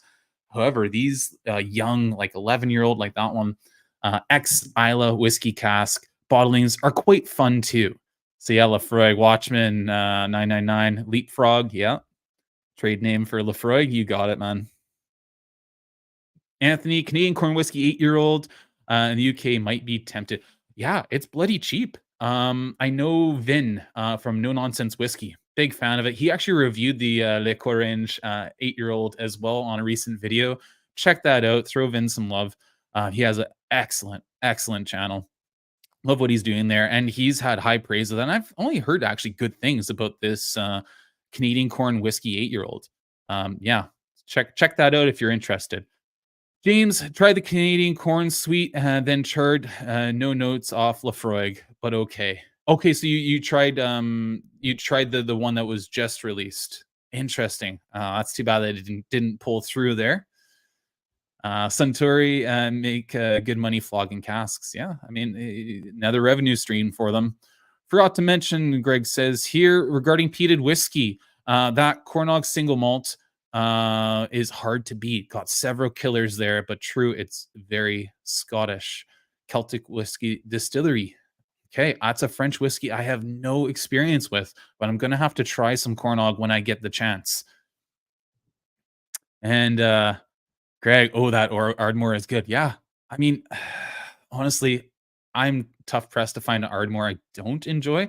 I'm a big fan of the distillery and what they put out. Young Ardmore from Sherry, great. Old Ardmore from Ex Bourbon, phenomenal. Old Ardmore from Sherry, also phenomenal. Yeah, there's some stuff from like inactive Ex Bourbon casks. If it's bottled young, I think it might come off a little like brash, a little sharp, a a little rough around the edges. But I do love my peated Ardmore. Not so much Ardlayer. I've only tried one Ardlayer and it didn't really click with me. Greg with some comments on Elixir Distillers, Single Malts of Scotland. That is a great range usually. Yeah, I've got some lovely whiskeys, including a gorgeous Imperial from that range. I love what they're doing. I always pay attention to what they're releasing. It's always good to have feedback on independent bottlers too. If you're jiving with them, like Dram Moore, for instance, with that inch fad, because a lot of the times we don't necessarily have experience with all these independent bottlers. I had no experience with Dram Moore before I tried the inch fad. And so kind of crowdfunding, crowdsourcing intel on these independent bottlers is definitely the best way to go about it here. James, you shop Masters of Malt. They have 3-year-old Circumstance that sips down no burn on sale. Yeah, Master Malt. I wish I could shop there. They don't ship to Canada, sadly. Um, yeah, okay. Let's get back to our topic here. I'm gonna sip a little bit more of this Two Brewers because I think it's gonna get drowned out just with its peat level compared to the Meikle Toir or some of the others. Hmm.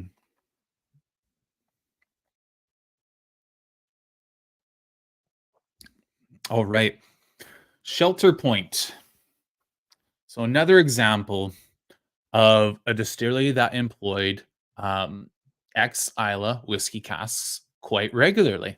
Shelter Point Smoke Point is a single malt Canadian Vancouver Island based whiskey. It's from Campbell River on Vancouver Island. It was the first distillery that was ever bottled by the Scotch Malt Whisky Society from Canada. So there is some SMWS bottlings of Shelter Point that you can pick up. I have with me Shelter Point Smoke Point Batch 3 that is yet to be unopened. I had the Batch 2, and what they were doing to get their smoky elements when they started making the Smoke Point was they were using ex Isla whiskey cask. And yes, they were using quarter casks from Lefroy. They were using those to get their peated profile. Eventually, they sourced casks from Ardbeg as well. They have now moved away from using ex Isla whiskey casks, as I understand it, to impart their smoke to their smoke point whiskey. And they're doing something actually quite interesting instead. So I'm going to pour a very small amount of this Shelter Point Smoke Point. Got a lot of whiskeys on deck, guys. I'm probably going to have to make a monster blend at the end of this. See what a bit of blending can do. Now, this one has this glass lock on top. They've now abandoned this style of cork, this glass cork, but Bruichladdich picked it up, which I think is pretty cool.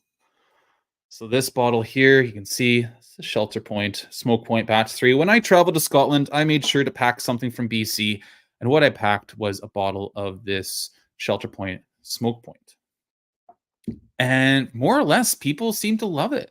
I did pour it for people at Bunnahabhain. I poured it for people at Ardbeg, at Lagavulin. Someone at Lagavulin, a German visitor, when they tasted this, said that they enjoyed the Shelter Point Smoke Point more than they did the Ardbeg Heavy Vapors. Now, understanding how people felt about the Heavy Vapors, I'm not sure if that's high praise or if it's just a condemnation of the Heavy Vapors release.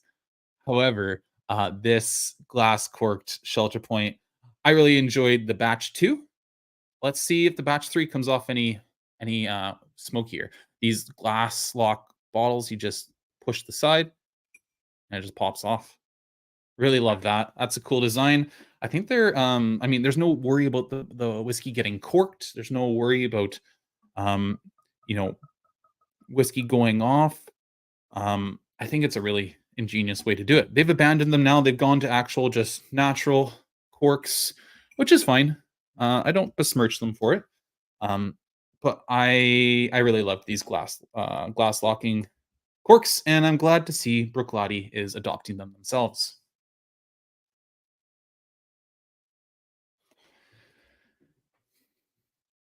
Okay. I'll keep the two brewers on deck just so I can compare a Canadian to a Canadian as we go along here.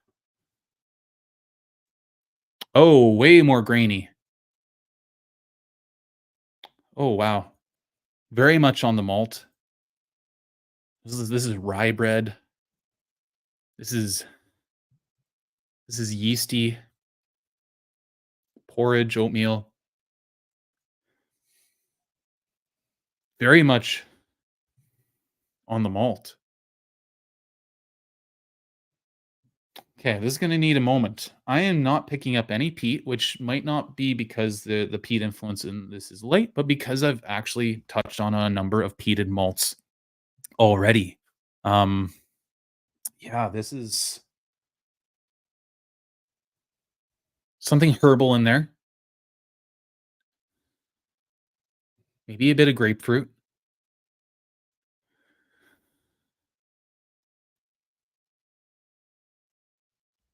I see a comment here. I gotta catch before leaves my mind. Pete, I agree. Brookladdy's corks are a nightmare. I've had a lot of old ones break before their time, and I've had a lot, especially the Port Charlotte corks. They never fit right. They're always loose, and I'm always having to replace them or check my whiskey to check the integrity of the corks. That is one thing Brookladdy's never done well for me, and I'm relieved to see the glass corks coming. Really am. Yeah, no, agree with you, Pete, completely. We'll back up the comments here. Okay, this is turning green grape. Actually, like maybe I'm getting the green grape because I'm getting like a white wine note on this. Pete's coming through now. Coming through a bit more on like the fennel.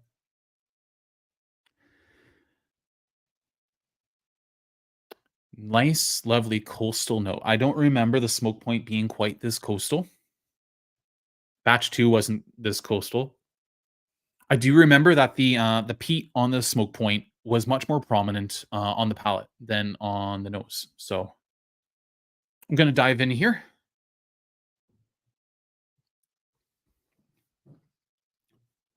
Mm-hmm.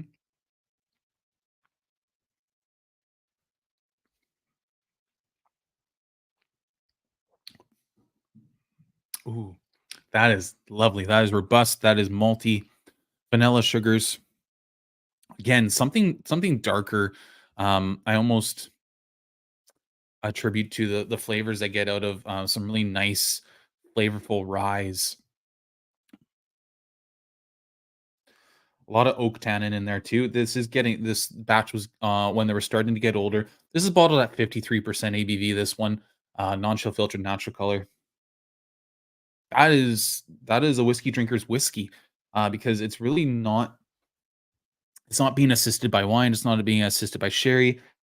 This is going to be ex bourbon casks and refill ex Isla casks that are doing the pull in here. I'm not getting something in particularly medicinal off this. I do remember that off the Smoke Point batch too. Hmm.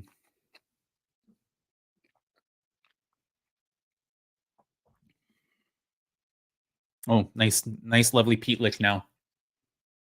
There it is. Absolutely, and unmistakably Lefroy with the medicinal notes, a bit of pine tar.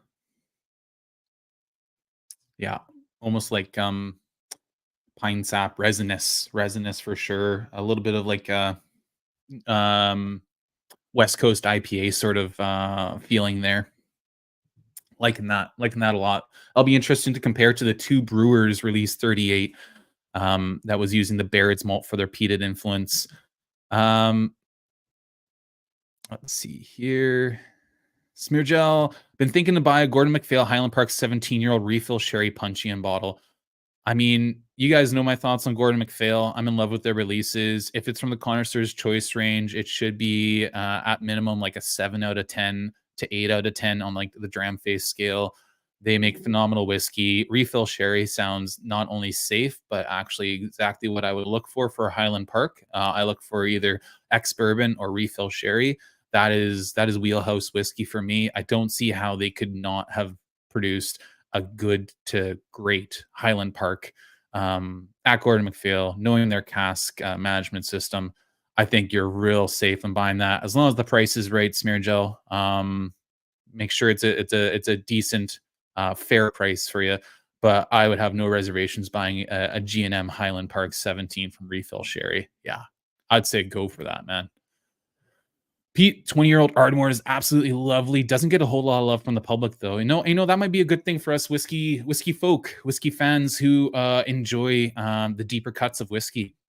Ardmore, the official bottlings, I largely ignore them at this point, but independently bottled Ardmore can be absolutely bloody brilliant. There is a gorgeous 1997 single cask from Single Cask Nation, another independent baller, a North American based independent baller. And that even I think is from shaved toasted, recharred, like rejuvenated casks, and it's still brilliant. Yeah, no, I love me some Ardmore. And the Gordon MacPhail 20-year-old Ardmore, the distillery label releases from Gordon MacPhail Ardmore are definitely sleepers. For a long time, people slept on them because of 43%. Now they're bumped up to 46%. They're still bloody brilliant. Yeah, I love them. I should probably pick up another one because I'm fresh out of that distillery label release. Greg, yeah, we let's see here. Also, to say whiskey of the year 2023, who did beat ADs and others was a Cornog, but with an outrageous price, so you didn't buy it. Okay, so I mean, if I see a well-aged peated Cornog at a decent price, Greg, I'll have to think long and hard about pulling the trigger on that. Let's see here. I love the glass cork. Greg says, weighing in on the glass corks that we find on these Shelter Point releases formerly, and now on the Brooklidy ones. Got 2 French whiskeys with them. Hope to see more. Yeah, they're great. And Pete, you visited Shelter Point? That's awesome, man. Beautiful place producing great whiskey. Yeah, Campbell River's gorgeous, and their whiskey's getting better and better. I recently uncorked their 12-year-old single malt Canadian whiskey. I compared it to the 10-year-old. I know, Greg, you enjoyed that Shelter Point 10-year-old. I think you'd go nuts for the 12. I'm gonna try and figure out a way to find time to do a Shelter Point 10 versus 12-year-old comparison. The 12 early returns on the 12 are very good, very good. All right. Yeah, considering at one point buying glass replacement corks from currently open bottles, but ended up thinking it's not worth it. Yeah, that's a tough decision to make, but I do hope that more go to screw caps and go to the glass bottles. And more Ardmore love, it looks like. Sheldon, you're agreeing with Pete. Had 22-year-old Ardmore from the SMWS and was fantastic. Yeah. I've heard some people talk down Ardmore a bit and say you have to be careful. I could see that, but I've only had good experiences with independently bottled Ardmore. Some more feedback here.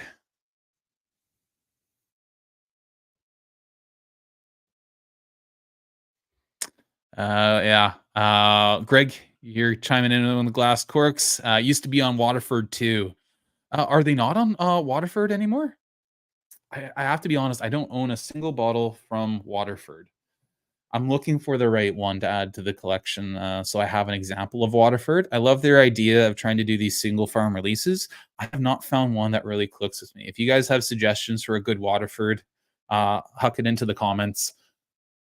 Yeah, it just I haven't jived with them, so I was not aware that they used to have glass corks as well. I didn't know they moved away.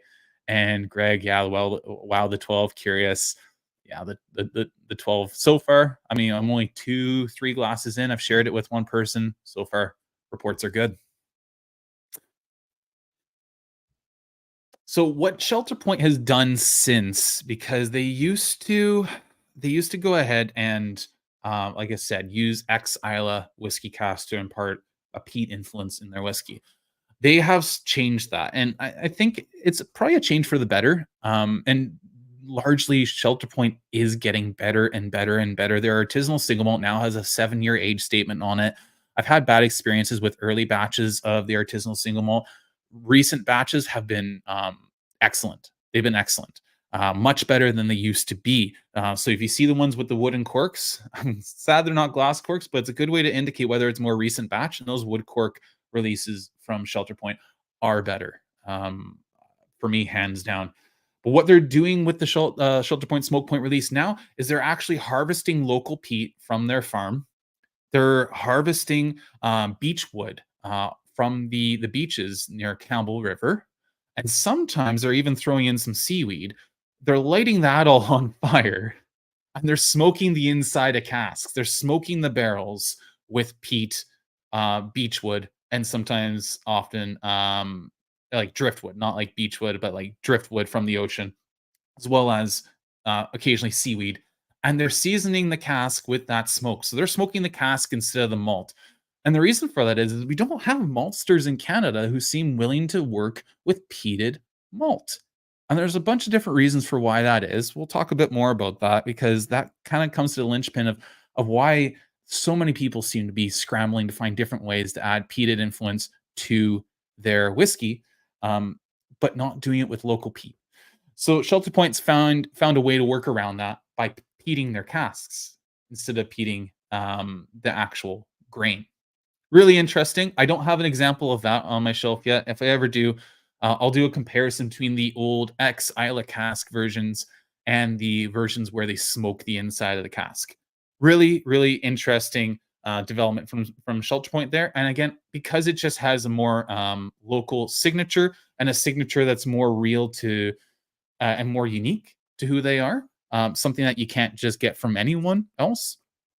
I'm on board with that decision. All right, heading back to our plan here. So let's cover North American peat. Do we have any? How much? What is it useful for? Is it useful for making whiskey? Well, first thing I was going to say is yes, Canada has peat. I'm going to start with Canada as opposed to the United States because I just know more about the Canadian realities than the American ones. But we will focus on Washington State a bit later as well for really, really positive and exciting reasons. So North American peat, Canada's the second largest country in the world by area. Just some quick stats to throw out there just so we can understand the scale of whether or not Canada has peat. Second largest country in the world, only second to Russia. So there's Canada in green, Russia in orange. You can see the size difference there. You can see relative where the UK is. Canada is a big friggin' country. We huge. We don't have many people, but we got lots of space. All right, peatlands cover approximately 12% of Canada's surface. Means Canada has approximately one uh, 1,185,000 square kilometers of peatlands. According to a 1984 research study by the province of BC, British Columbia, where I'm located, Canada has 40% of the world's entire peat resources. Yeah, we got some peat. We got more than a little bit of peat.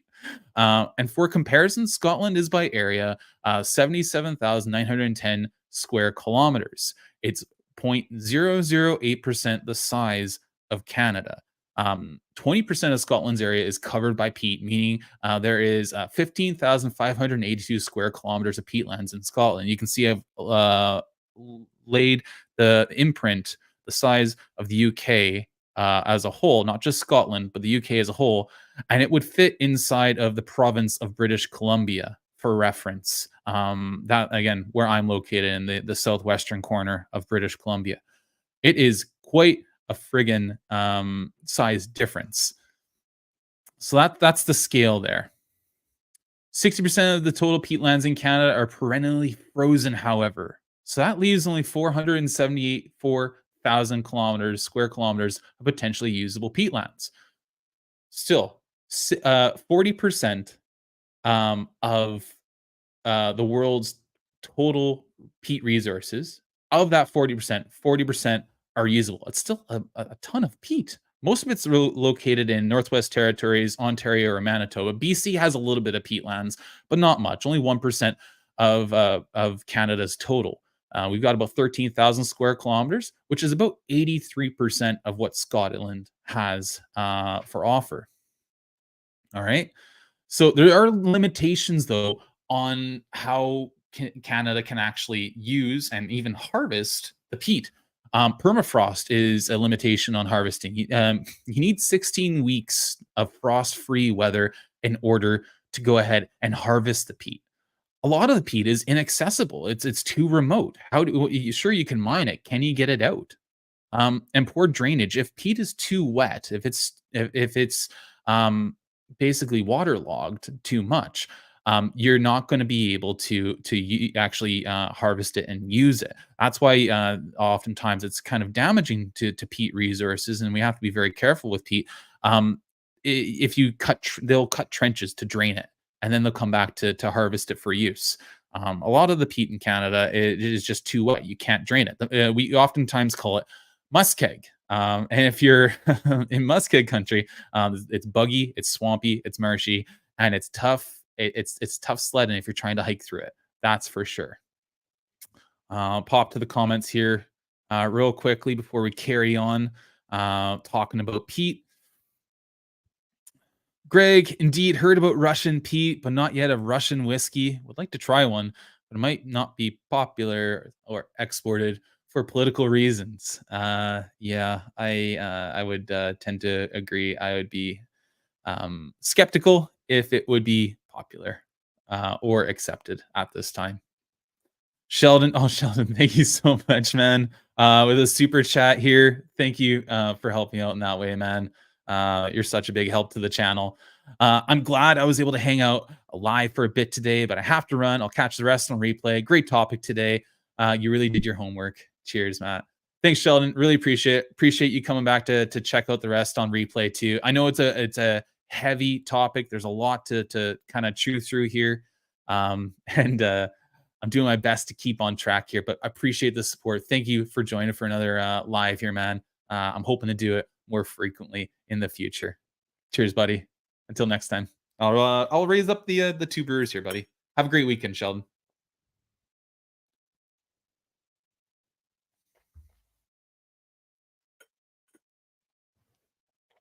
There's a lot of great stuff going on in that two brewers. James, yeah, UK is not too bad for a tour.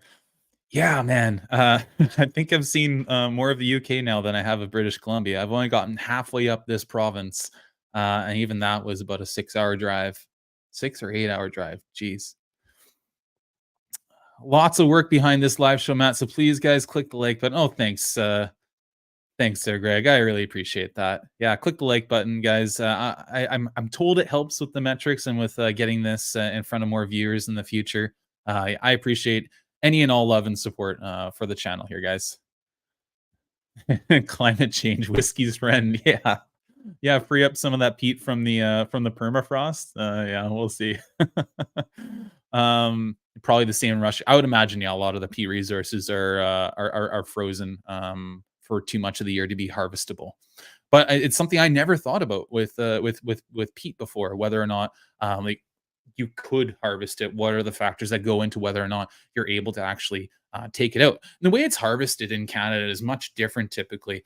There's a very small amount of peat harvested in Canada. I believe it's about 230 square kilometers a year. And it's harvested not like in Scotland at all. They don't use, rudders and cutters and these sorts of things. They're not using those sorts of tools. It's mechanical. It's large scale. It's these large machines that kind of look like giant tractor vacuum. I guess like a combination of a vacuum and a lawnmower in a massive size tractor. It's something completely alien to a whiskey lover, and it doesn't look anything like what you're used to. And they just strip the tops of fields. They strip the tops completely, and then they have to go back and rehabilitate that land after they've stripped it. Much different process. Getting back to oh. I like that. I like that you tried. I was trying to Google how much peat Finland has exactly, but hard to find by quick Googling. Man, it was hard to find any of this information. Like I'm citing studies from 1984, from the mid 2000s. When I was looking into Washington peat, the maps and studies I was looking into as to where peat deposits are in Washington State, just south of me here. They're like surveys from like the 1950s. There isn't really much resources or much money that's been put into actually like the mining and the expropriation of peat. So I'm not surprised it's hard to find, but the information might be out there some at some point here. Let's see here. All right, back to the information. So yeah, those are some of the limitations on harvesting. Some other limitations because early farming settlers in my part of British Columbia extensively used peat for agricultural use. Much of the original peatlands that were kind of what you'd more typically think of for peat, more like Isla style bogs and peat, those have been largely harvested. They're gone. They've been used for agricultural purposes for farming. So most of the original peatlands near the largest population centers have been depleted and are no longer suitable for use.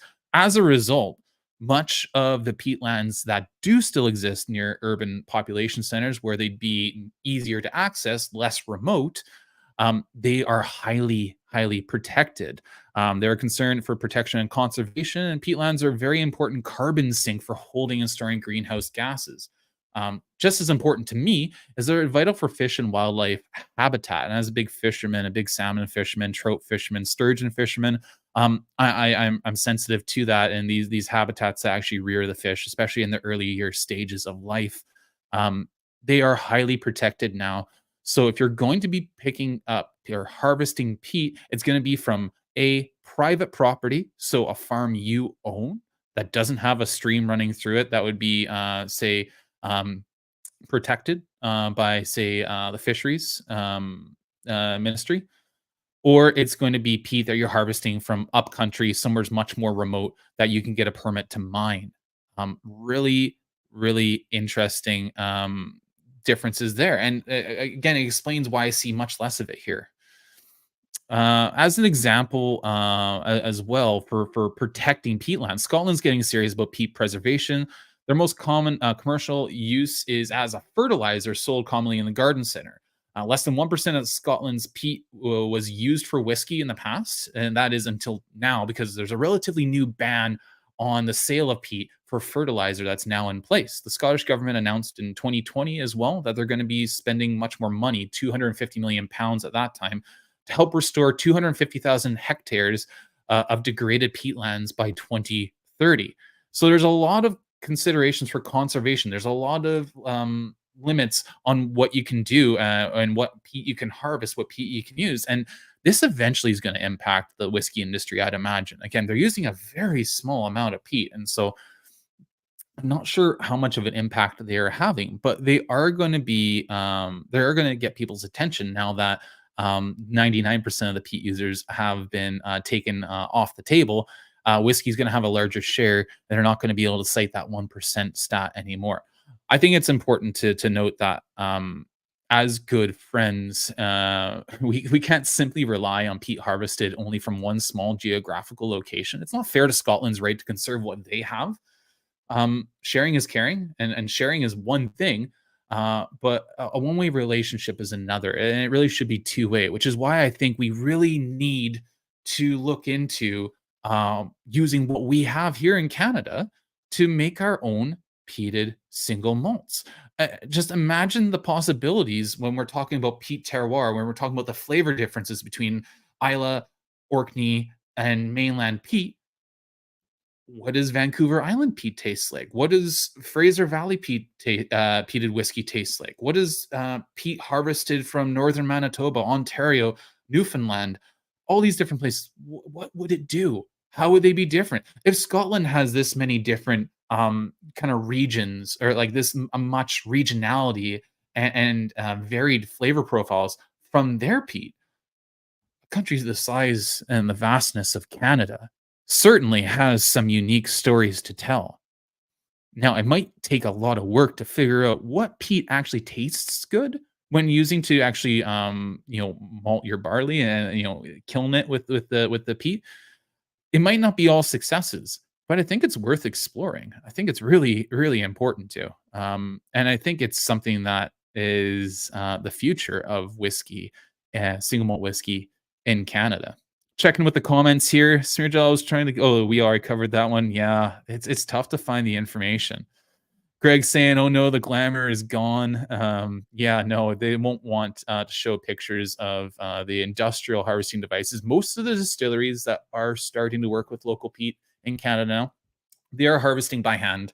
So it does look more picturesque because they need such a small amount of it for the small batches they're doing. Um, Also, as you like Highland Park, like me, Matt, I'm not sure it's available, but in the past, Jerry Tosh from Highland Park did a great video about cutting peat with lots of infos. I'd love to see that. I'd love to see how they harvest peat on Orkney. That'd be really cool. And yeah, explains a lot. Intensive agriculture. Yeah, exactly. I mean, I'm in a community that is largely farms on the valley floors, and yeah, agriculture and farming is huge. Peat, less invasive harvesting, like the burrowing methods being trialed on Isla, may be the answer. It needs proper research and not by the distillers. I agree. It does need proper research and not by people who have an interest. It's tough to get funding for that, but with people more concerned about conservation of peat, I think you can find people who don't have a bias towards the industry or a bias against the industry that could fund that research and find out if it actually works. And I have heard, like Greg alluded to earlier, not taking from that top layer, but taking from deeper down and then recovering the peat that's been harvested has shown a lot of promise too. Greg, very interesting topic today. Educational, believing us with more questions indeed. Yeah, ton of questions. And that's where I came. I was working on this project for quite a while, guys. I reached out to a number of different distillers, to maltsters, and to various people in the industry trying to get a grasp and understanding what's going on. And I started doing that a year ago. And then I was just, it's such a large project. I was a little overwhelmed with it. And I set it aside for a long time. And I finally got to this point and I said, I want to just talk about it. And we can kind of flesh out some of the more, some of the minutia and some of the more detailed matters a bit later. I just wanted to start the conversation about this because it's one that really fascinates me.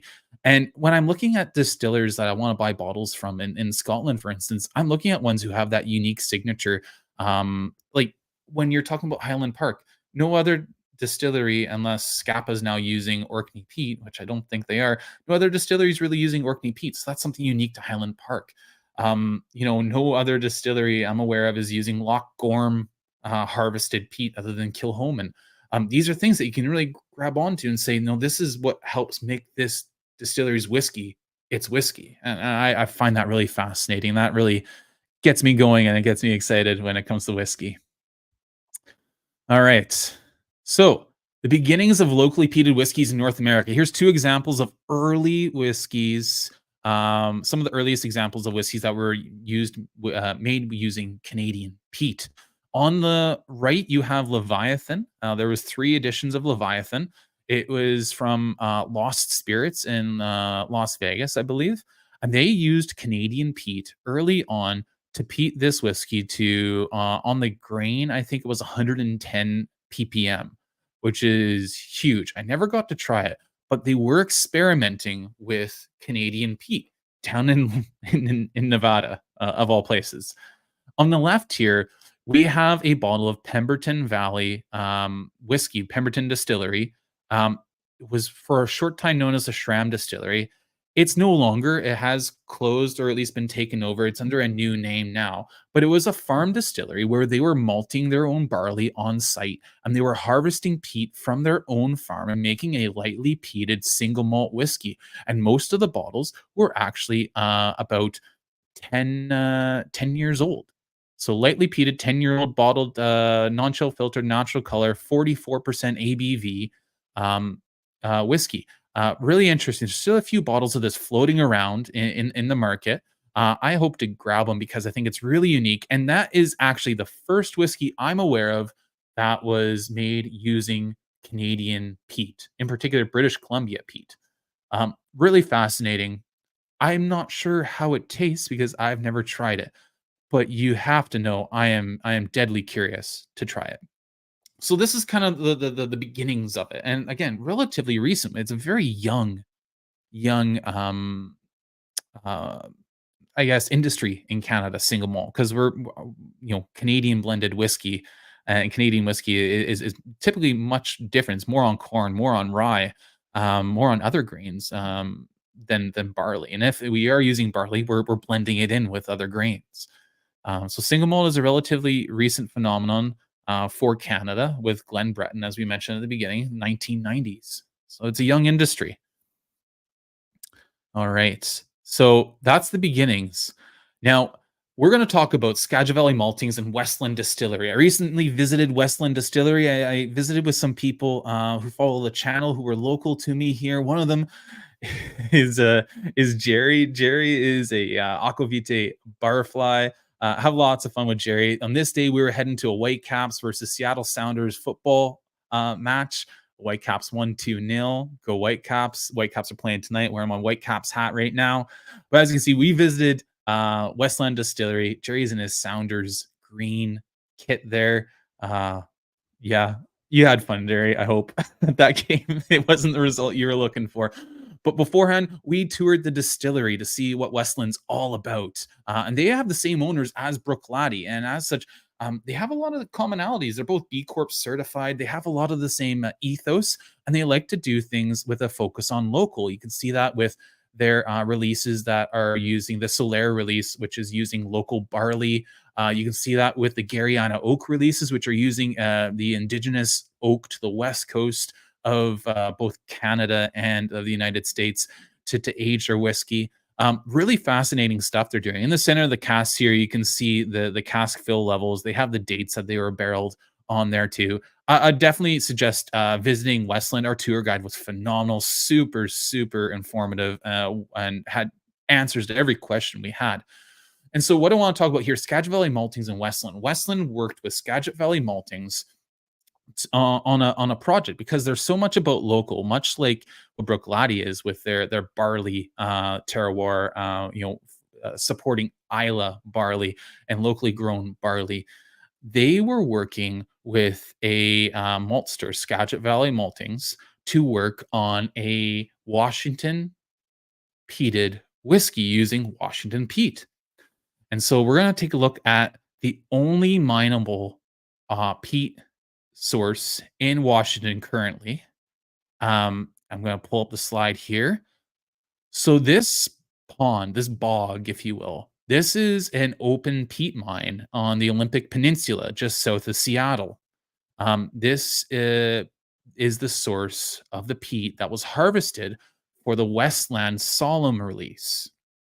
Solemn is the first whiskey released in the United States that was made with American peat, in this case, local peat, Washington peat, very close to the distillery located in Seattle.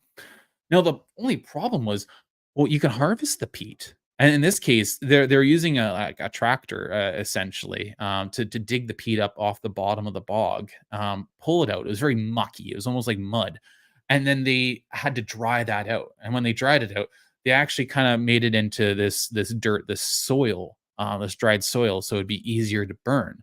But they had to find a way to actually smoke the barley, because what I've found out is that in talking to various different maltsters, nobody seems to want to work with peat. It's dirty, it taints all your equipment. It's doing something they're not used to. They don't have any experience like the Scottish maltsters do in making peated barley. Um, it can go so many different ways. They don't know what kind of flavor profile they're going to get with this local peat. Is it even going to be good? Who knows? There aren't very many maltsters that are willing to do it. Already, most of the maltsters work with craft breweries, and craft breweries aren't really looking for a peated malt for their beers most of the time as well. They were able to partner with Skagit Valley Maltings. They said, "Yeah, we'll take on the task. We'll try it out. We'll give it a shot." And so they went ahead and they took this peat. They were able to make it into bricks occasionally as well. But my understanding is that they used the kind of ground soil. You can see Matt Hoffman, I believe, is at the front of this picture here as they were exploring the bog. And they used this smoker on the right hand side here. This I can't remember what they called it. It was like a rocket smoker or something. They used that to actually dry the peat with the peat smoke when they were actually malting the peat. Malting the barley. I mean, ingenuity, finding a way to make it work. And this is how we wound up with our first Washington peat sourced single malt whiskey, the Westland Solemn. Actually, I'll bring up a picture of it right now. There it is right there. And I actually got to try it for a first time when I visited Westland down there. And it was very much a subtle peat. It was more on there was some funkier notes to it in that it was almost like I'm gonna borrow a note from somebody here because I've seen it a few different times and it's stuck in my mind and I found it that day. So this might be someone suggesting this to me, but I did find it. It was like prosciutto wrapped cantaloupe or melon. It had this fruitiness, but it also had this like sort of savory, meaty element to it as well. Really fascinating whiskey, lightly peated whiskey, not heavily peated. They weren't able to get the phenols very high on this whiskey, but I really enjoyed it. And I mean, I do have a preference towards moderately or lightly peated whiskeys because again, it becomes part of the whole event as opposed to the main feature. I really like it. Um, we tried lots of wonderful things at Westland that day, including the Colère, which is their local barley, and a couple single casks. Really lovely stuff. Um, I would have brought home a bottle of the Solemn if it wasn't for the taxes in British Columbia. The bottle itself is quite expensive. I believe is about $175 American. And with the taxes here, if we enter the United States and return with alcohol on the same day, we're paying about 200% in tax. And I'm just not going to be paying nearly $400 for a young whiskey like that, as much as I enjoyed it.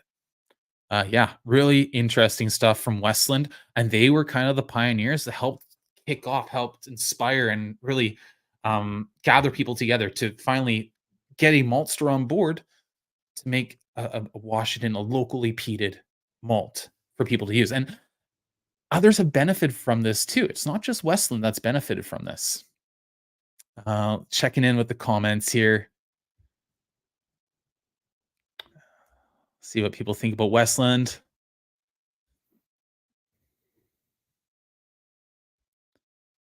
Let's see here. Pete, what stage in the process is a flavoring a flavoring? That's a good question. Especially like what point is a flavoring a flavoring? Yeah, I mean, I guess it depends if you are at what stage in the process you're adding it, perhaps. Yeah. No, interesting question. I'll have to chew on that a bit later. Greg, yeah, good question. This seems a gray zone regulations wise because SWA didn't say anything to Highland Park as far as I know. And yeah, Westland. Yeah, Westland's really fascinating whiskey. Garyana latest releases are quite good, I thought, but the price is too hefty. Price is too hefty over here too, and that's the only reason why I don't own a Westland whiskey yet. I will throw them some love eventually and pick up either the Garyana or the Solemn. Those are my two favorites. I think they're the two most unique releases Westland has. So those are the ones I'm looking for on a good sale one day. But yeah, Pete with some love here. Love Westland Garyana and Peated as well. Yeah. Those are the ones that really stuck out to me. Yeah, Matthew told me, I'm guessing that's Matt Hoffman, told me about that before leaving Westland. Yeah.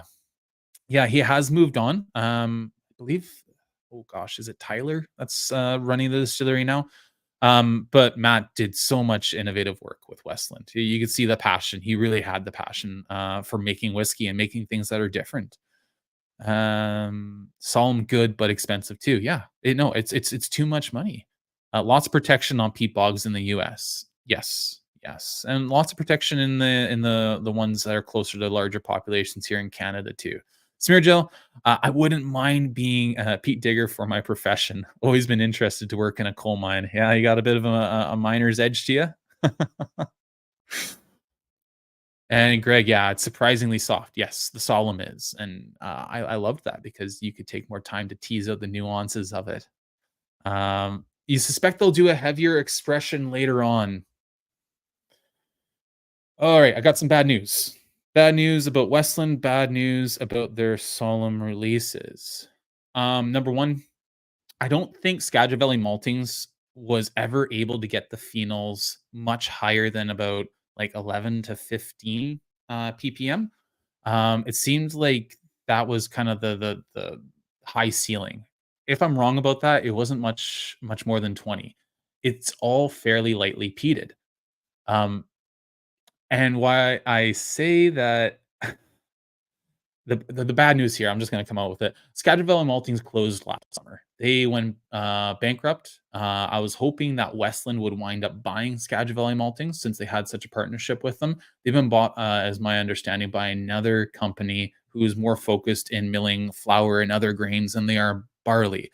So all the breweries that relied on Skagit Valley Maltings and the distilleries like Westland and Copperworks and a few others for their peated Washington State locally peated malts. Um, they will have to find another way to do them. And if they want a more heavily peated Washington peat release, they are going to have to find a different maltster to work with or do it themselves, which is another option as well. But Skagit Valley Malting sadly closed last year. I was really sad to hear because I was excited to go visit them. Where I am in the Fraser Valley here in British Columbia, I'm only a, I mean, I'm under 100 kilometers away from where Skagit Valley Maltings is. So, or I guess was. Yeah, so sad news on that, Greg. I'm sure they would have had enterprises to go and make a heavier peated release of it as well. Sad, but that is the reality here with that. Now, I did hint here that there are some other distilleries that have used that peated malt, Washington State peated malt from Skagit Valley Maltings. Copperworks, also in Seattle, used that Washington peat for their releases. They've had a number, including this release 34. Now, I believe they may have released their whiskeys sooner than Westland. But Westland was the one with spirit off the stills first, so they're still considered the first ones to do it, is my understanding. And then a distillery in Vancouver here called Odd Society Spirits. They make a lot of really interesting, innovative things. They had a peat and smoke series where they did Washington peat and Scottish peat. And so the Scottish peat was obviously sourced malt from Scotland. The Washington peat was sourced malt from Skagit Valley Maltings. Now, what's unfortunate and sad for BC is one of the things that's really running interference with us malting our own local peat is government regulation, craft distillation rules. And the rules state that basically, if you're a craft distillery and you get the tax breaks of being a craft distillery, you have to use local ingredients, which includes 100% BC barley. However, this peated barley obviously wasn't BC barley. So they couldn't use this Washington peated malt from Skagit Valley Maltings, which is located probably less than 100 kilometers away from Vancouver. They could not use it to at a craft distillery to make craft single malt whiskey. And I asked, well, could you send barley, BC barley, down to Skagit Valley for them to then malt with the peat, the Washington peat? And again, it was a no because it was being processed in the United States. It would have to be processed. It would have to be malted in Canada. And there's no maltsters in British Columbia that are working with peat. There's nobody that's doing it. And again, for all the reasons, it's a pain. They don't have the knowledge. They don't have the experience. It gets everything tainted with peat, and they don't know if there's actually a market for it. So they just decide not to do it. So Odd Society couldn't actually just use this peated malt from Skagit Valley in a normal fashion. They couldn't run it through their still as they normally would for their single malt releases. But they're pretty ingenious at Odd Society. And their still was fitted with a gin basket. And what they did is they took this Washington State peated malt and they put it in the gin basket. And they used that peated malt as like a flavoring agent in the whiskey and then the single malt whiskey. And so they ran their stills with this gin basket filled with peated malt, and they were able to create that Washington peat, peat and smoke release, which is really fascinating. And they've done this with other malts they got from Skagit Valley Maltings, including one I'll show you here, which is this smoke and oak. And you probably can't read it on there, but this is using this is a Rauch malt, a Rauch malt. My German is very rusty on pronunciation, but this is basically they used I think it was smoked beechwood that they used to make this, and it's very similar to traditional smoked like German Rauch beers, like this one here. Um, yeah, yeah, I think it's burning. You burn beechwood logs in order to get it, but they did the same thing with this. they weren't able to use the malts that was malted at Skagit Valley as their primary barley source, and so they used it as a flavoring agent in the gin basket to then impart that smoky presence. Again, really smart way to work around the problems with government legislation. Kudos to Odd Society for that. I really enjoyed this. They also have a Gariana oak one where they smoked the malt with Gariana oak, which is fascinating. Got to try that at BC Distilled. Didn't pick up a bottle, but might still if I see it hanging about a shelf. Yeah, interesting stuff.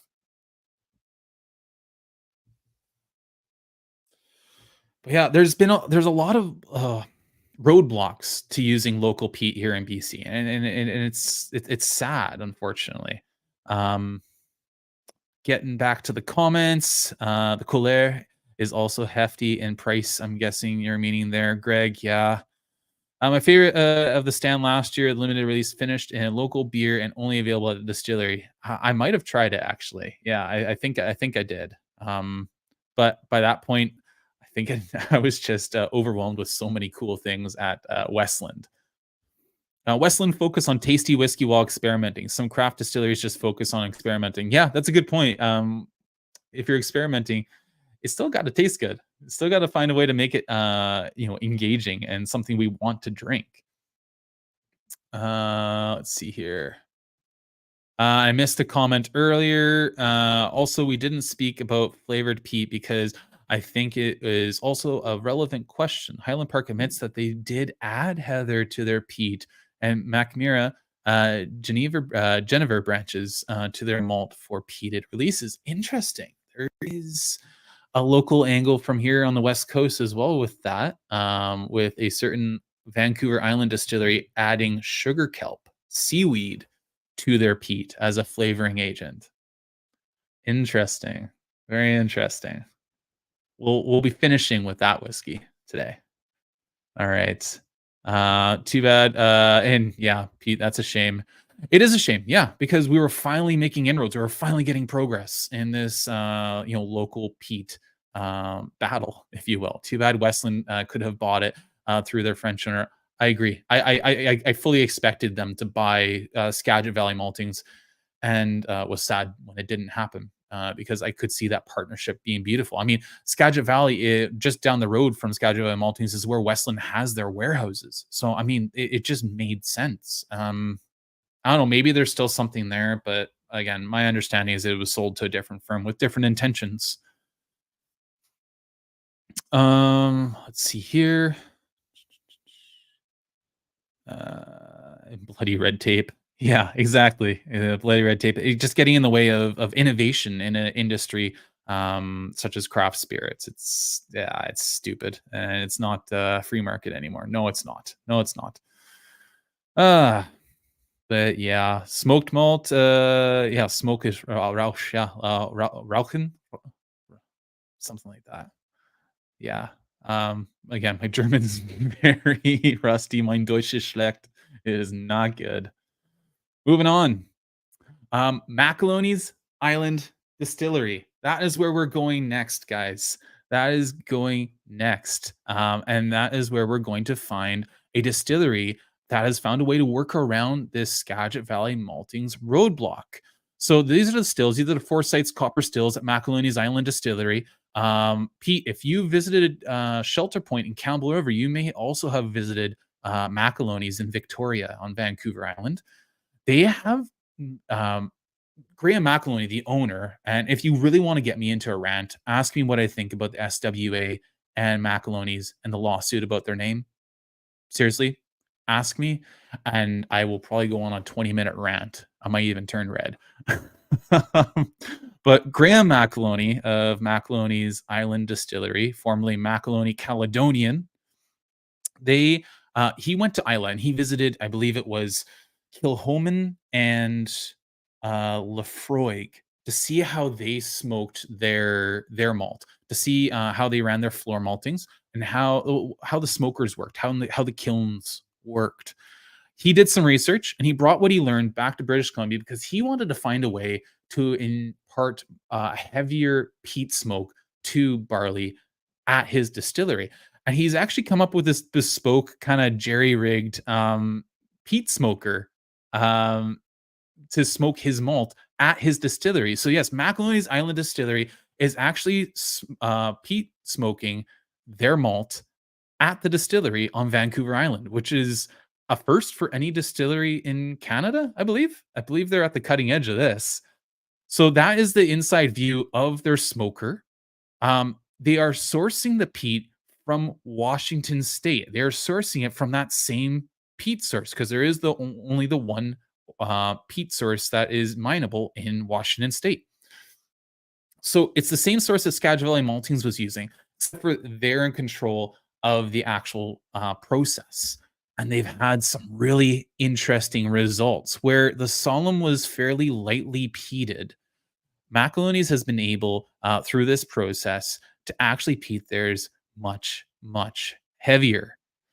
So we'll pull up some stats on a bottle here that I'm going to pull up for us to taste. I'm going to set this shelter point aside.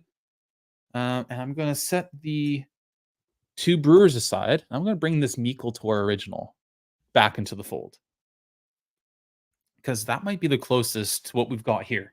All right.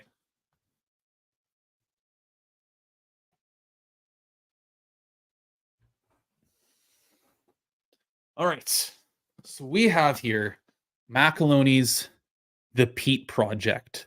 Now, there's been a number of releases now over the last year in the Peat Project. This is the only full bottle I have, but I have samples of many more. I've shared this with a few people to see what they think. Here's what the bottle looks like right here. So this is the new livery that they've had to go to since they've been forced to change their name to Macaloney's Island Distillery. Now, some stats, some specs. What are we looking at here? What is this whiskey? Macaloney's Island Distillery, the Peat Project. It's 46% ABV, non-chill filtered. It's natural color. It's peated to 54 ppm using Washington State peat. So far, there were 3 different cask types that they've released it in. There's European Moscatel barriques, Portuguese red wine barriques, and Pedro Jimenez casks.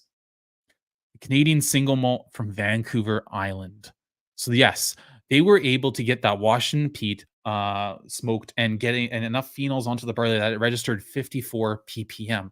That is higher than Ardbeg typically is spec'd at, is my understanding.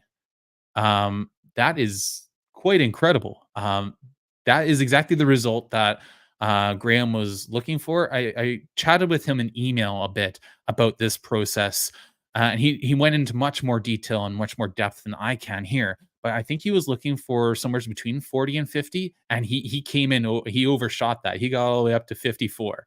So really, really interesting results from Macaloney's. So I've got a few different versions of this here. So this bottle here, the big bottle I've got here, is the European Moscatel Barrique. That's one there. I also have a few more I'm going to grab up here.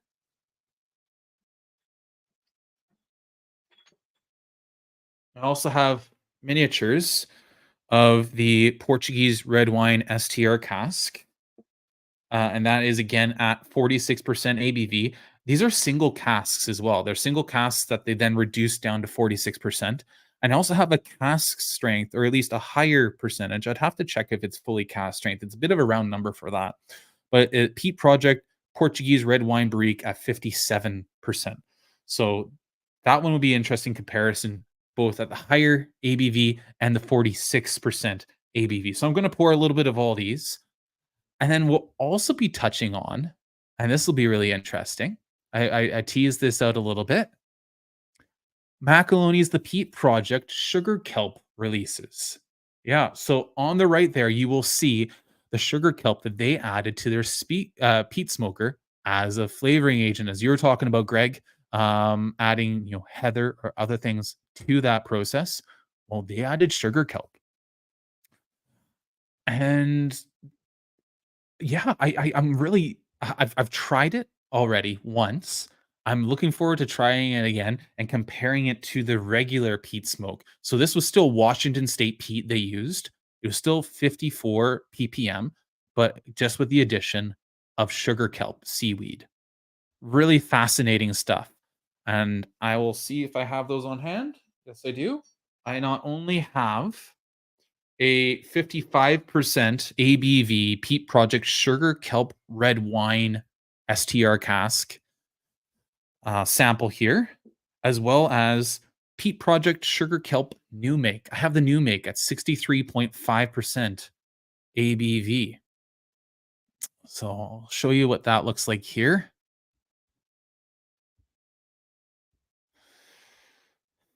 So here is the Peat Project Sugar Kelp Red Wine Barrique. Should have a white piece of paper to hold up so you guys can see the difference in color. And there's the New Make there. So yeah, I've got a bunch of small glasses. You can see why I've been taking very small sips of the other whiskeys I've been having today, because we've got a bunch of comparisons to do, and it's unfortunate. I've said this about Macaloney's before, Greg. I see your comment there. I've said in my most recent review of a Macaloney's product that the one thing I want to see is a release with an age statement and from ex bourbon casks or refill bourbon casks, something that lets us see what Macaloney's is all about. To see what their spirit character is without all this cask influence, because the Invermally is like heavy, heavy sherry. I think it's the darkest whiskey I have is the Invermally. It looks like Coca-Cola. I cannot see through it. It's incredible in how extreme it is. Um, I would really love to see this Washington Peat in ex bourbon, and we haven't had it yet. Why? Why haven't we been able to get an example of this from ex bourbon casks? But enough blabbering. I'm going to start pouring out some of these. This is going to be a bit of a process. We'll start going through the comments as I do so, and we'll see what these Washington Peat whiskeys have in store from us. Um, let's see here. James, you were saying any clues from chat on that seaweed smoke bottle? You have your answer now, James. Macaloney's Peat Project Sugar Kelp. Yeah, it just released, I think, 2 weeks ago. Very, very recent phenomenon. James Morgan, I only know tried one, which is an Indie Irish. Here, I'm going to be using miniature pour glasses because there's just too many to tackle.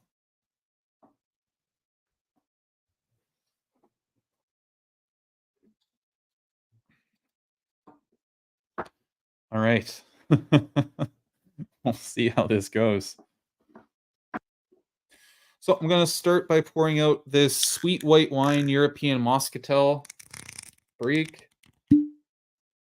They are sometimes they use synthetic corks, the plastic one. This one is a real cork. I'm not sure if they're going to be consistent with this over time, but let's see what this European Moscatel Brique has in store for us.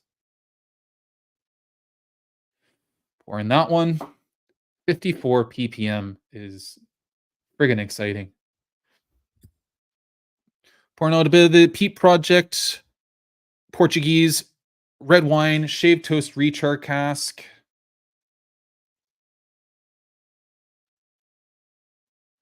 Bit of that. Save a little bit for maybe a future full, more thoughtful review with some notes.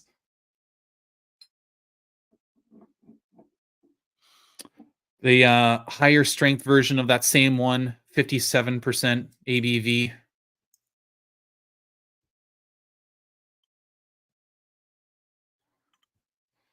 The ones that have these white labels, I should say white strips, so the sugar kelp as well as this one, I did get from the distillery. They sent them to the mail to me. I didn't ask for them. However, I had, I guess, sent enough bothering and bothersome emails asking questions about the Peat Project and the process and how it's done, that they decided to throw me in the loop and sent me these. So thank you so much, Macaloney's, for providing a few samples of these. It really is appreciated, and it's really cool to get a inside look at what these are like. Here's the new make, the sugar kelp new make.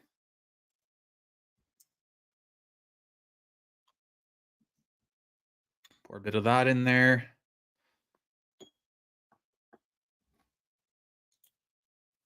Yeah, I haven't yet visited Macaloney's Island Distillery yet. I have driven past it a couple times on my way to the Victoria Whiskey Festival. But the festival was just so lights out last year that I just couldn't tear myself away to go for a tour while I was there. If I wind up working in Victoria sometime soon, I will make a point of stopping by the distillery because there's some really interesting things going on there. One of only two distilleries on Vancouver Island that are using Forsyth's copper pot stills whiskeys. The other one being Shelter Point. Really fascinating stuff. All right. Comments. Didn't get to Macaloney's Peat. Okay. Been trying to find a bottle. Couldn't even find one in Toronto or Montreal a few weeks back. Yeah, LCBO is tough in Ontario, especially now that they're on strike of all things, and Quebec is as well. They do ship across Canada from their online store. So if you have someone in Canada that you will be visiting in the future, you can order from their store to your friend's residence, and maybe you can pick it up when you visit them. So yeah, that's one of the ways you can go with that.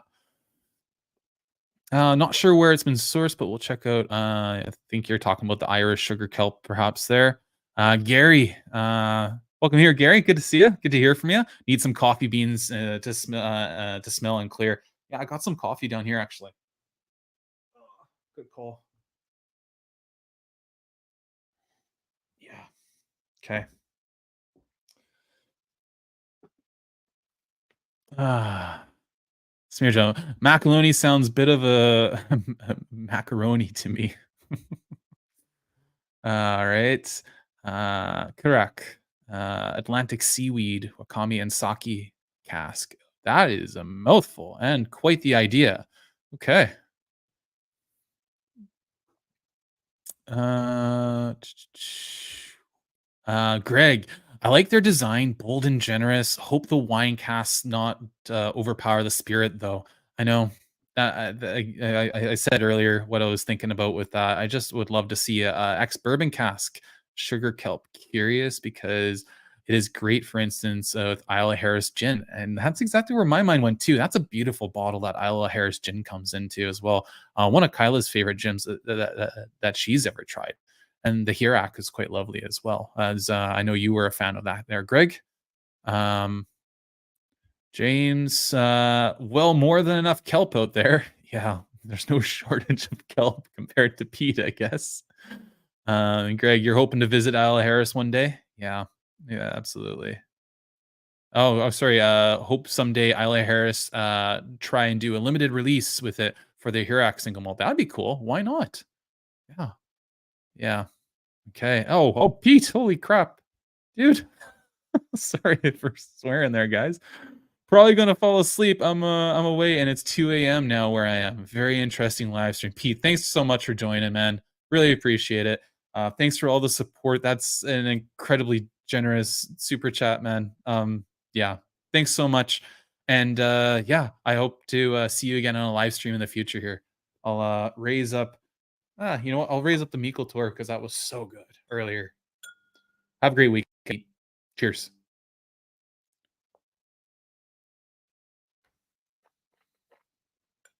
Mm. So good.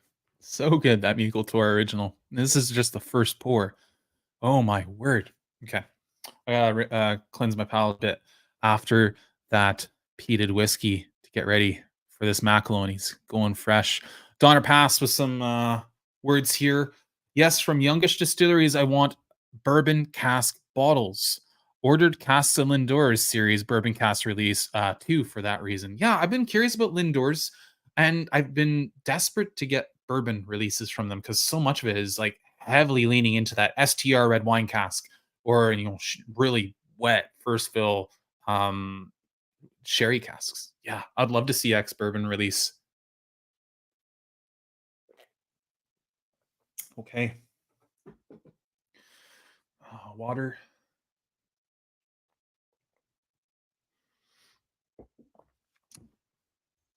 I just gotta say, guys, thank you so much for joining me here on this live stream once again.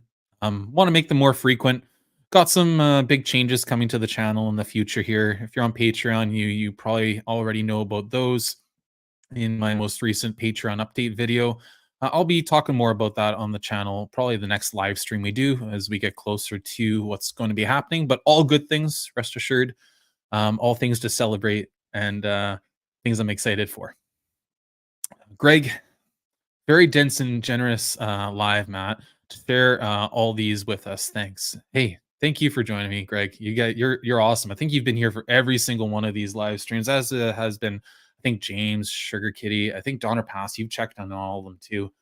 Thank you again so much for all the support, guys. It's really lovely and wonderful for you to be so generous with your time and joining me. I wouldn't be doing these if you guys weren't here.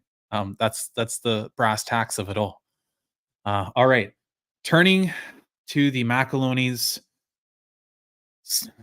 single cast selection Washington Peat Canadian Island peated single malt whiskey from a European Moscatel barrique. That's what it looks like there. Yeah, it is a mouthful. It's handwritten on the label here. It's 46% ABV, 54 ppm, cast number 172. This is bottled 28 of 281. It was bottled on in May of 2023. On the nose, it is the peat is not like Scottish peat. It is not like Scottish peat at all. The nose, it's tough to get past the sweetness. It's such a sweet wine cask. I'm getting like syrupy. Well, I'm getting syrups, honestly. I'm getting fruit syrups. I'm getting fruit liqueurs.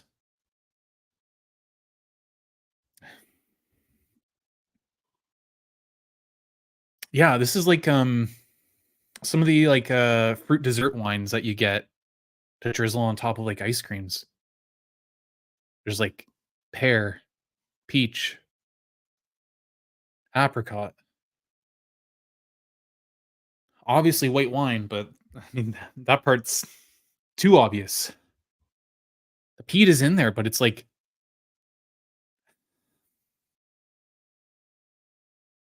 profile's almost like peppery and a bit more like char than I would imagine like the aromatics of peat smoke.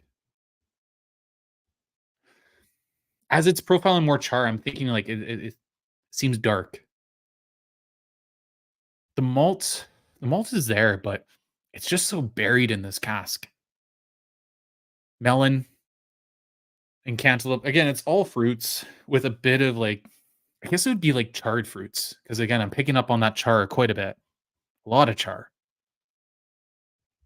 But as I nose this more and more, the peat is fading. I'm left with the fruits. I'm left with the malt sugars. I'm left with some like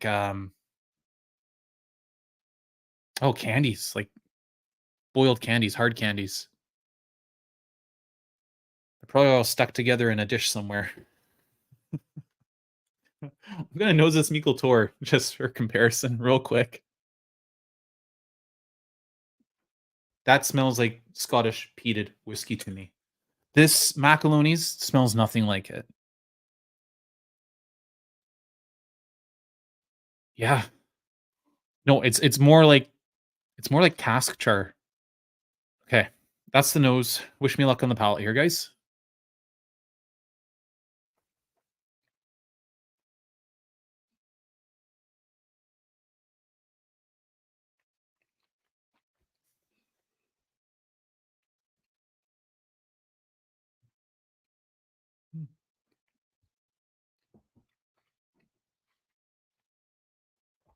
Okay, there's quite a bit of a journey there. And it'd be much more fair if I had notes written down because there's quite a bit of development throughout the palette. But starting with first impression again something burnt, like something has been on the grill too long. Charred meats. Goes from charred meats, then into sweet fruits really quickly. The sweet fruits melding with that char, it gives this smoky taste, and then it turns to a savoriness along with those fruits. And so back to a similar quality that came up on the solemn, which was that like prosciutto wrapped melon, salami, and like cantaloupe, that sort of thing. I'm getting that. I'm definitely getting the melon. I'm getting something meaty If I wanted to name it prosciutto or something like that, I could, but it's meatiness along with this fruitiness from like melons, and let's find some more fruit in there.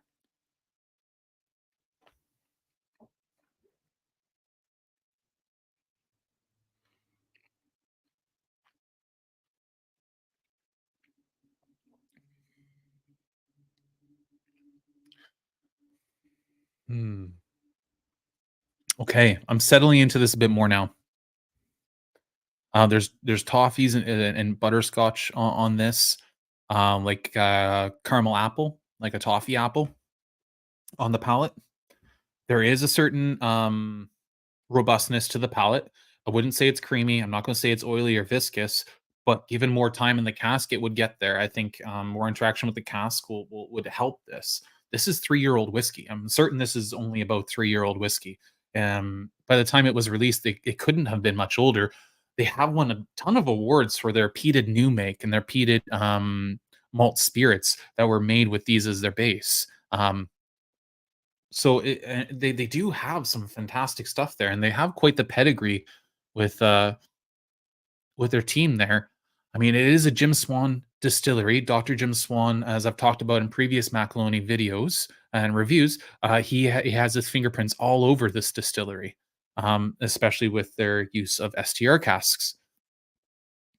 The finish on this is actually coming around now. Now, I know that I shared this whiskey with Watchman 999. He did not like this particular whiskey, the Moscatel cask. Um, I am finding the finish is actually quite nice now. That is where I'm finding the most peat impact. That's where I'm finding the most recognizable peat character, where it actually is that billowing kind of campfire smoke that I enjoy, and it does go a touch medicinal. Now, Olympic Peninsula is quite close to the ocean, and it could have some influence from the type of vegetation that the peat deposit is. I'd say less coastal. I think it's more earthy. It's really heavy on the earthiness, I'd say. Mm, mhm. That's exactly what it is. This is an earthy style peat. This is dirt, this is sod, this is, oh man, and then it goes to more of like a campfire smoke off of that sod. It's wonderfully fruity. There is some nice dessert tones to it. It definitely needs more time in the cask to really become something excellent. It is engaging though, and it's interesting, it's fascinating, and it's positive because they are innovating in a sector where there hasn't been much innovation in Canada. I'm excited about that. We'll move on to the STR cask in a moment. Just checking in with some of the comments here. Suggestion for Macalonies. Blender's cap speaking. Okay. Blending suggestion. If they fear their whiskey and is not too palatable enough, I suggest they do 70% bourbon, 30% STR cask recipe at least. How about that? Great idea. Instead of doing a single cask release, actually blending it and doing a proportion. I think that's a great idea. They do that a lot with, I believe it's their Glenloy. Their names have changed so much because of the lawsuit. It's tough to keep up with, but they had, I think it was a Glenloy release that was a combination of ex bourbon, STR, and Pedro Jimenez sherry casks. They are blending, but for this Peat Project release series, they did single casks. Hopefully, something for them to aspire to in the future because I think that's a great idea, Greg. One blender to another. It'll remain bourbon cask driven to help the distillate shine through, plus that sugar kelp, maybe. Yeah, exactly. Um, Yeah, it's pretty great. Hey Tyler, thanks for checking again. Appreciate it, man. Appreciate you too, man. Um, and Greg, sorry, Matt, can't be Patreon as I need some myself. Yeah, no, it's tough. I'm myself, I'm only signed up for I think 2 Patreon memberships. Yeah, I mean, you only have so much money to go around, right? And I mean, we those who can support do, and those who support in other ways do as well. I mean, like just being here is a huge support. So yeah, I know if anyone enjoys Greg's channel, he has a buy me a coffee link in the description of his videos where you can support his channel there as well. Seaway Whiskey Wire, Canada meets USA. Exactly. This is a cross border 49th parallel exclusive. Yeah. And smear gel. Aren't you afraid those open bottles lose their flavor if they're open too long? I would imagine you have quite many open at the same time in various levels in those bottles. Yeah, I do have quite a few open. I do worry about some of the ones that are on like their last third of the bottle. I do keep my blinds shuttered in this room. I have blackout curtains. It stays relatively cool, so it's a pretty temperature controlled environment. No like high temperature fluctuations. I do check the corks, make sure they're good, so there's no evaporation or less evaporation loss there. I'm not too worried until I get to really low on the bottles. Like there's a couple back there I need to kill. Need to have a heels party with some friends. Bring the heels out and we can kill them all. Get have a real good night. Um, not too afraid though. I'm not too precious with the whiskey. Yeah, Tigger tails. That subject could be a whole show on its own. It really could. There's so many different theories on it.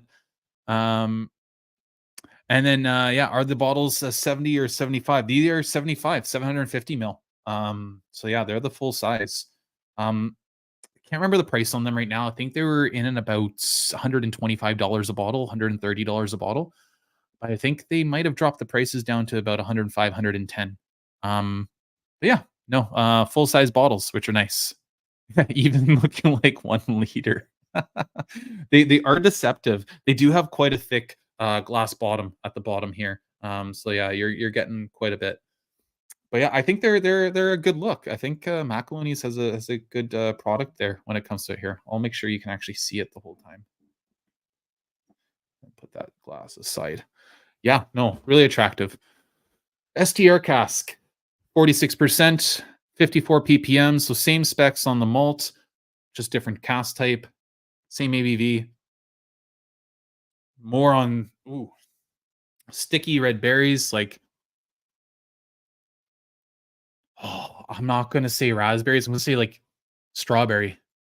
That's more strawberry. I'd say some like chalky candy too, like rockets or like the fun dip candies, the powder pouches there. A touch of oak on the nose on this one. So you got that wood freshly STR'd, bit more tannin in there. So that makes sense. A bit of like chocolate and mocha in there too. A more engaging nose, and there's a bit of a smoky element on the nose here. More, let's do a quick AB. More integrated on the nose of this Portuguese red wine STR cask peat project release here. So the peat is more present on the Moscatel Barrique. Um, but I actually prefer the way it's presenting on this Portuguese STR cask. Hmm. Smear gel. I try to limit myself in the future to 2 or 3 bottles at most open at the same time. Yeah, I'm running into that problem now too. I'm trying not to open too many more bottles. As I opened what 2 more on this live today. Okay, I'm failing. I'm failing miserably. But I'm trying to slow down on what ones I open. I'm trying to get some stuff finished off before I do so. Greg, even in France, Jim Swan left his trace, mind you, at Warringham Distillery, making the Amaric, but not at their beginning. Okay. Yeah, I mean, Cavalan, I believe he was involved with Lindors. He was involved, obviously, with Macaloney's. He has his fingerprints everywhere, it seems. Um, yeah, no, quite something. Peter White. Peter, welcome. Peter White has entered the chat, ladies and gentlemen. Welcome here, Peter. Checking out these Peat Project releases from Macaloney's. You probably picked up on that, as I'm probably behind on the chat. You guys are way ahead of me. Let's see here. Catching up a little bit more, almost there. James Morgan, well, I can celebrate or commiserate with options on the poor, but I don't feel it's going to be easy. Yeah, Peter White's got quite the collection. Yeah, and you've got some crazy whiskeys there. I've seen some of the stuff that you've given samples to, like Rob and Jeremy Whiskey in the Six and Sipper Social Club. You've got some high-end big gun whiskeys there, Peter. You got a good collection there. James Morgan, I don't feel we lose too much with air in the bottle in our climates. Yeah, hotter climates, I think we'd be in more trouble, but not so much here in Canada, at least. Though the temperature, we did get up to 35 degrees Celsius last week. It was a scorcher. I got some sunburns, which, yeah, I mean, I'll burn in most. I'm pretty fair skinned here. Smear Chill, of course, it's been harder for you not to open your bottle since you're making videos about whiskey. Yeah, I mean, I'll take that one for the team, I guess. It's not much of a burden. It's a good thing. Yeah, I'm enjoying the nose on this Portuguese STR quite a lot more than the Moscatel. The Moscatel, the peat just profiles in sort of a, again, like a burnt end char way.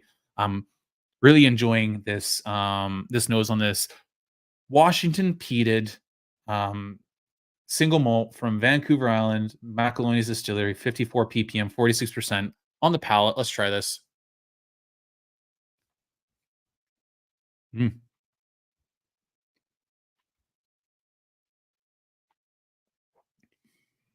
that's way more my speed.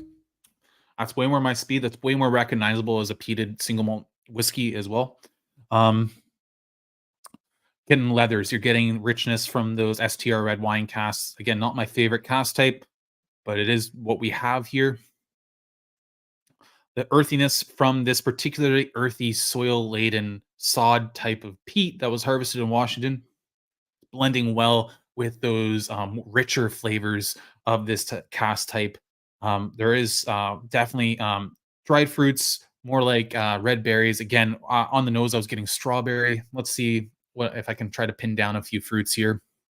On the finish, the peat smoke isn't as present again as on the European Moscatel Barrique, but it's actually, I'd say it's more enjoyable. It's actually more harmonious.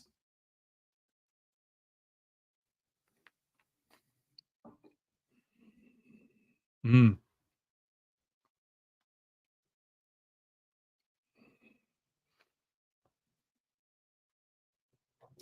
For a moment there, it went a little bit tropical. Yeah, for a moment, it went a little bit tropical. It's on berries, but it's on like almost like lychees, lychee nut. And oh man, I have to say, and this is a dangerous thing to say because you're making comparisons. I don't have what I'm going to compare this to in a glass beside me here, but this profiled more like a Bowmore 15 to me. That's what that reminded me of. No, not the same maturity. No, not the same peat level, but hallmarks of it. Um, because the peating level is much lower. That's what that reminded me of. That's the light bulb that went off in that moment. I think you guys can tell in general, I'm enjoying the Portuguese STR red wine barrique more than I did the Moscatel barrique. That's engaging. Now, the concept with terroir is all in wine anyways, is being able to taste something or smell something and then being able to pin it down to a particular region saying, "Yes, that has all the hallmarks of this region." Can I do that with peat? I'd like to think I'd be able to pick out Isla peat. I might be able to pick out Orkney peat, mainland peat. I at least could take an educated guess at it. Would I be able to tell you that this is an example of Pacific Northwest, West Coast, North American, or Canadian um, peat and peated whiskey? I'll shrug my shoulders because that just reminded me of Bowmore. And the other one, well, the other one's just weird, I have to say. Maybe they'll get better after going through this whole lineup here. We'll move on to the big boy cask, the 57% version of the Peat Project Portuguese red wine barrique. So same specs, 54 ppm, except for the ABV is amped up. It hasn't been reduced down to 46%. Once again, Macaloney's all of what they do is non-chill filtered. It's natural color. They're doing things the right way. No one tempted me to get into my rant about the SWA and Macaloney's and in Glendronach. Um, One day I'll have to rant about that. You guys have all heard the story, I bet. I get particularly fired up with that one. Let's see here, catching up. Smear gel, of course, it's a bit hard. Oh yeah, we already did that one. Sorry about that, guys. Pendrin in Wales, that's another Jim Swan shout there too. Yeah, Dr. Swan was involved with them. Let's see. It's easier to tell where Jim didn't go than to list the ones he worked on. Yeah, no, regarding new distilleries, that's exactly it. Peter White. We are talking about England versus Spain tomorrow. Oh boy. Okay, yeah, Euro. I'm going to be watching the third place game for Copa today. Canada versus Uruguay. Hopefully Canada comes out with the bronze in that match. Who do I have in England versus Spain? Oh man, visited England last year. Walked the Camino de Santiago in Spain. I got a heart for both places. I'm probably going with Spain. Hope no one gets too angry at that. I'll be supporting Spain tomorrow. Yeah, actually, it's not a hard decision for me. I'll be going for Spain. Sorry, sorry to any England supporters out there. Sandy McDonald, hey, welcome here, Sandy. Good to see you, buddy. Whiskey on the West Coast. A whiskey which has been on my list for quite a while is the Kuboken 15.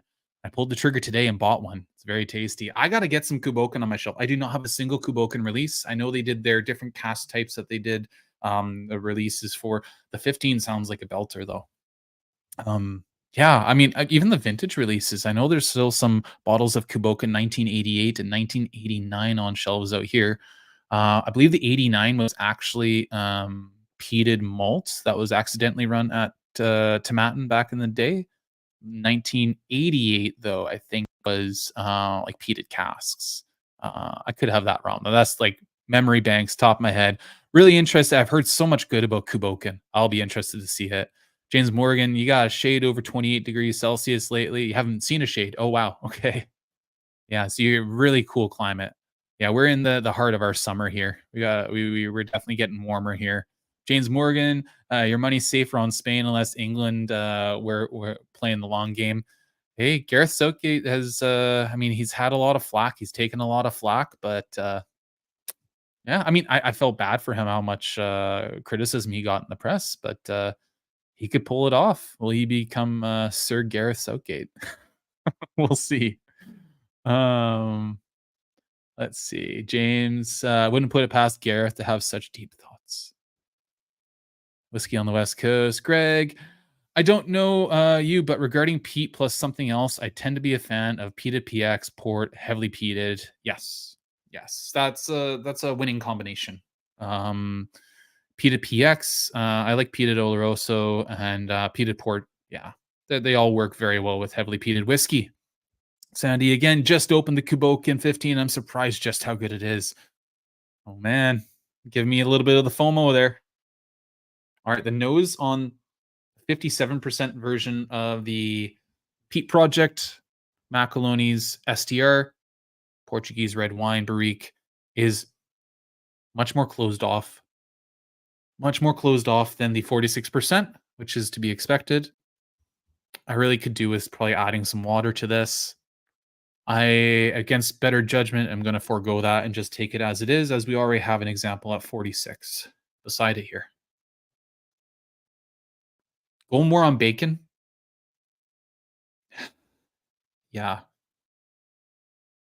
Bacon and cured meats. Some like sweet barbecue sauce. So tinge of smoke with that sweetness. Hmm. Side by side comparison of those. 46% comes off with a bit more earthiness, a bit more richness, and a bit more depth. The 57%, I'm going to guess, is just closed. It's just a bit closed. It really could use some water. I don't know if I have a dropper at the ready, unfortunately. I think it's probably buried behind those bottles I put on the shelf. All right, going in for a sip here.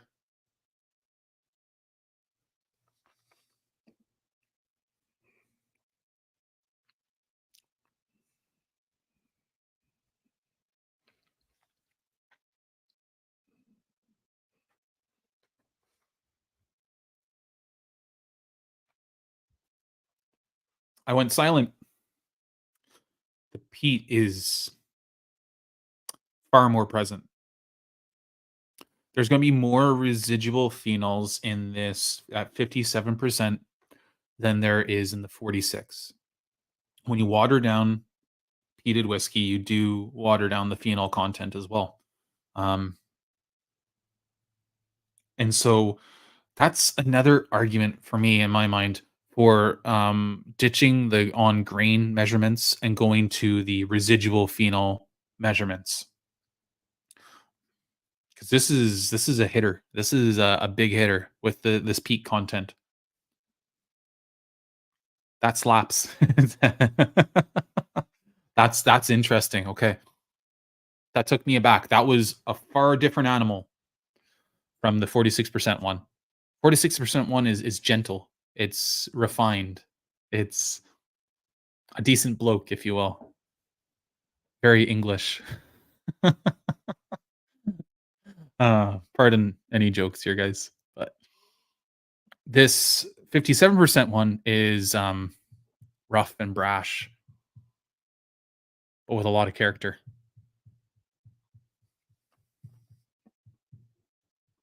Mm.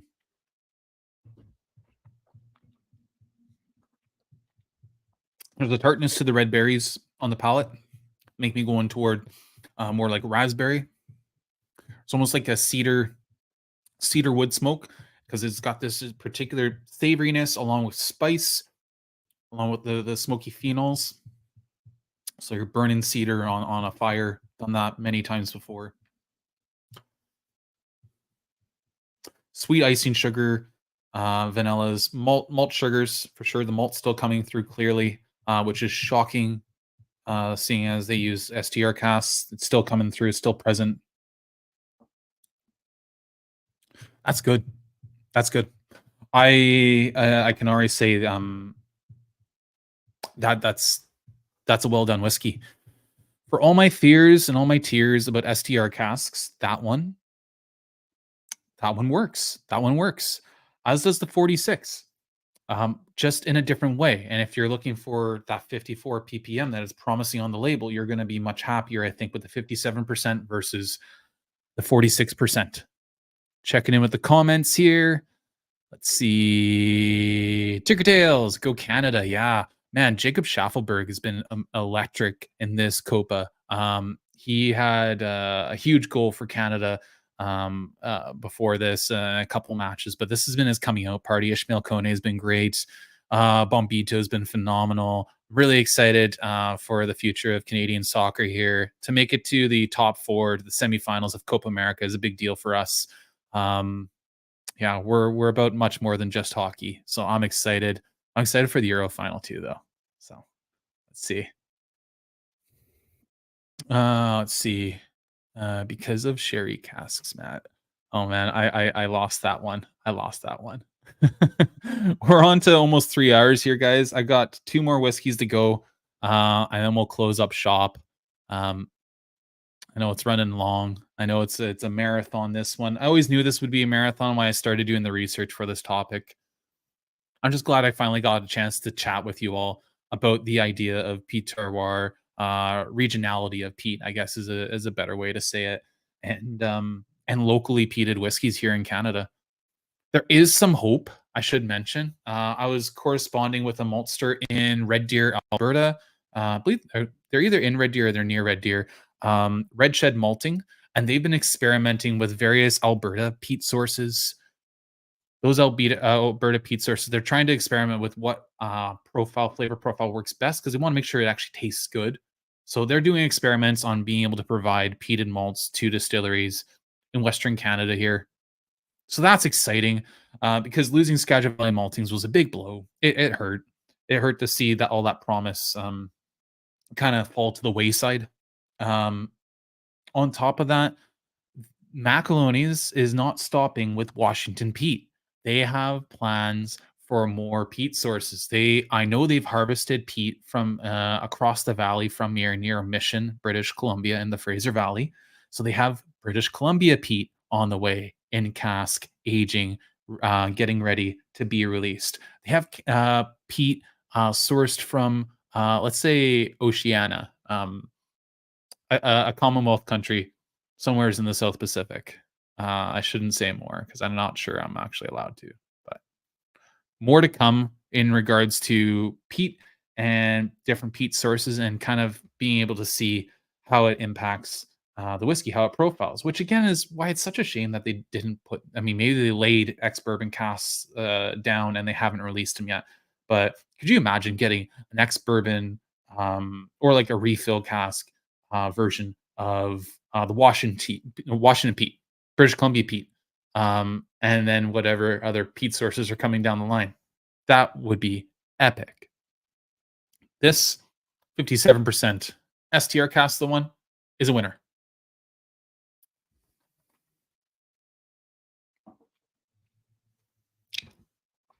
Okay. Boken 15, Peter White was mentioned a few times in Roy's live stream chat Thursday. I have to catch it on the replay. I'm probably two V pubs behind, so when I go for a long hike here sometime this weekend, I'll be listening to Roy at that time. And checked out the Kaboken 15 is 150 euros. Yeah, I mean, unfortunately, that sounds about the price you're gonna pay for any new 15-year-old whiskey, it seems, but maybe you'll see the price drop in a bit here. There seems to be a slowing down in sales, a slumping in sales for whiskeys. And I'm not sure Kuboken has the same sort of cachet as some other whiskey labels. So you might be able to find that on a sale at La Maison du Whiskey at some point there, Greg. Who knows? Let's see here. Tyler, okay, finally made it back home. Too hot in the Seaway for full peat, but poured some Ardent American AD casting. Beautiful bottle. Beautiful bottle. Let's go, Tyler. Let's go. All right. Gonna turn to the Sugar Kelp Washington Peat Project New Make. This is 63.5% ABV. And again, they threw in sugar kelp seaweed into the peat smoker and then as well as the Washington peat. Well, the sweetness on the nose is evident. I'm not sure how far I should go with new make. I've really only had a handful of new makes in the past. Really interesting concept.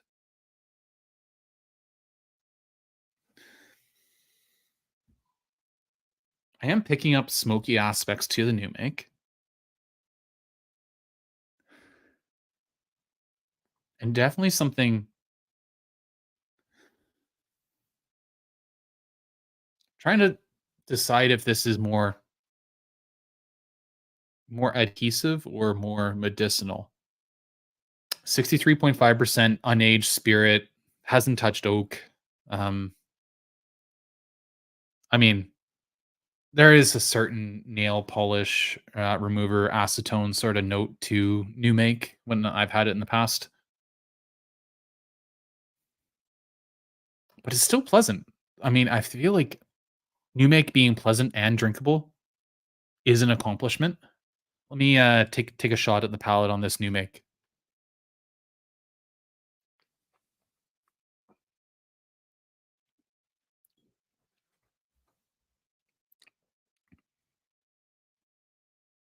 Yeah, that's far better than just drinkable. That's actually enjoyable. Ooh, okay. I'm getting white peach. I'm getting Swedish berries. Oddly enough, there's no cask influence. There's no sherry, no wine. Like a Swedish berry note. Lots of smoke. A lot of like the fruity esters in here are doing double time. That's fascinating.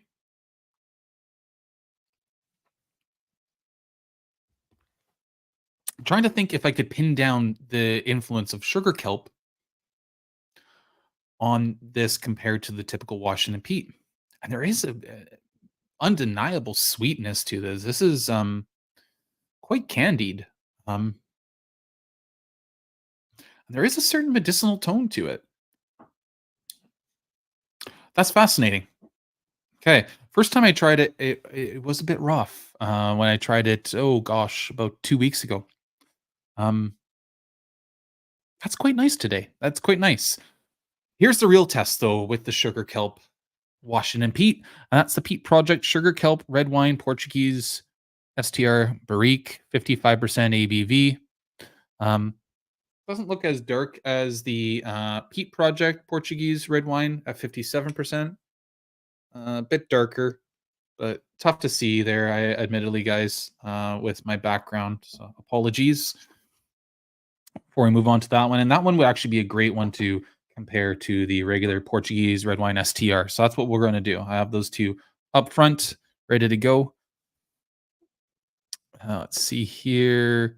James Morgan commenting, "Oh yeah, it was the you only need five whiskey gamified edition on the VPub, right? Yeah, I think it was the one to impress your friends for Gregor, for the Kuboken 15, I'm guessing, or was it the Ardbeg American Cast Strength that you're speaking of at that point? Either way, both great whiskeys.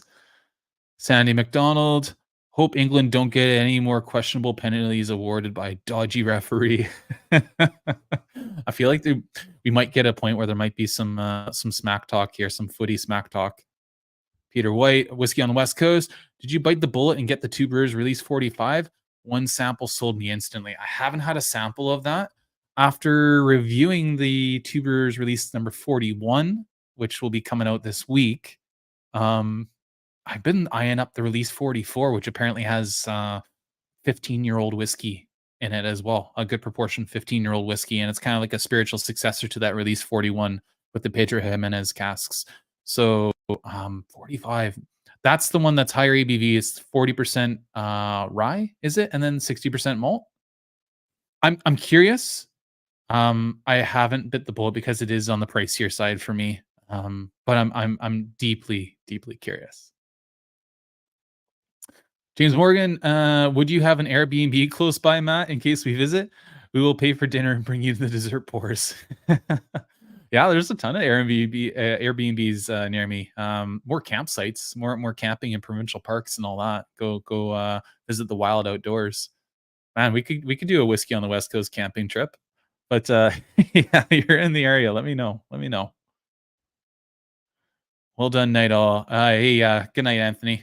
Have a great one. Thanks for joining for the live. You were here for gosh, I think most of it. That's a long pull. Thanks, my friend. All right, Greg. Nope, I'd better order it from Germany, but wait till I try it before I buy. It'll be probably presented in a show here in September. Yeah, okay. Let's see here. A question from Smeargel. We'll see who what people think about this one. Do you guys wet your corks? I mean, every few months, dipping the cork in the whiskey. I am undecided on this. I heard Whiskey Whistle talking about this today again, making sure to tip the bottle up, wet the cork, and then pop it. I really, I'm of two minds with this. I think the constantly exposing the cork to the actual whiskey can help degrade it quicker. I also think a well lubricated cork might not tear apart as easy. I'm not an expert in this, and so I will pass on passing judgment on this question. I sometimes do it with a really questionable bottle, but on the regular, no. As cult as it is, for those who wonder, La Maison de Whiskey, which is kind of a cult temple of whiskey geeks here, doesn't import Springbank. Interesting. Okay, on the nose with this sugar kelp release, I can see the common threads with the new make already. This overriding sweetness. Much more on. Again, the ever present sort of like chalky candy, rockets, fun dip, red berries, some pear, an apple, and a bit of spice, actually. A bit of spice, which is nice here.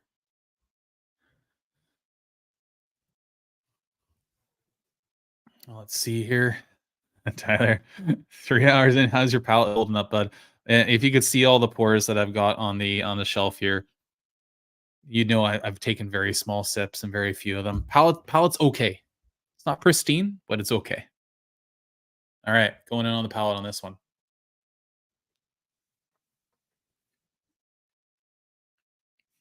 Hmm.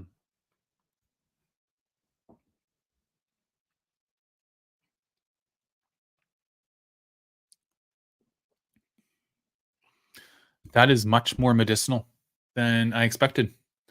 There are some subtle nods to something froggy, something, yeah, something echoes of Lafroig. You could do a single cask release of this, with maybe the addition of just a bit more of that sugar kelp. You might get you could call it echoes of Lafroig or echoes of Lafrog. Um, yeah, okay, that's distinctly different than the regular Washington peat without the sugar kelp. The regular Washington peat without the sugar kelp is more on the earthiness, more on the rich tones. There's some milk chocolate, the mocha, the berries, the leather, peats in the background. Lighter notes on the sugar kelp, but also fruitier, sweeter. The peat's still present, not as rich though.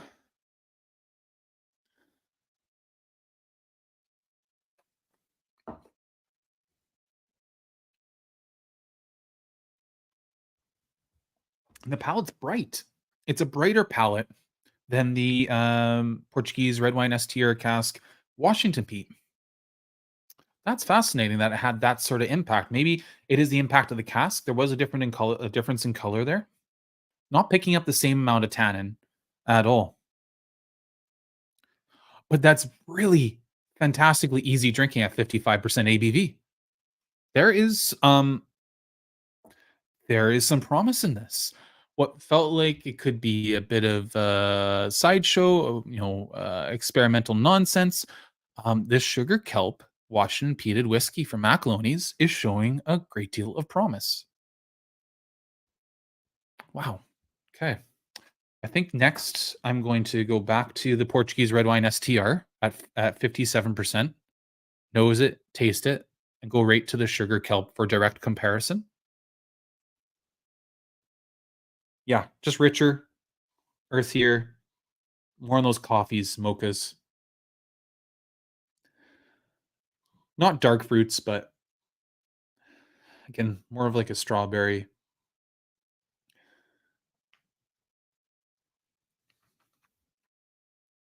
Hmm.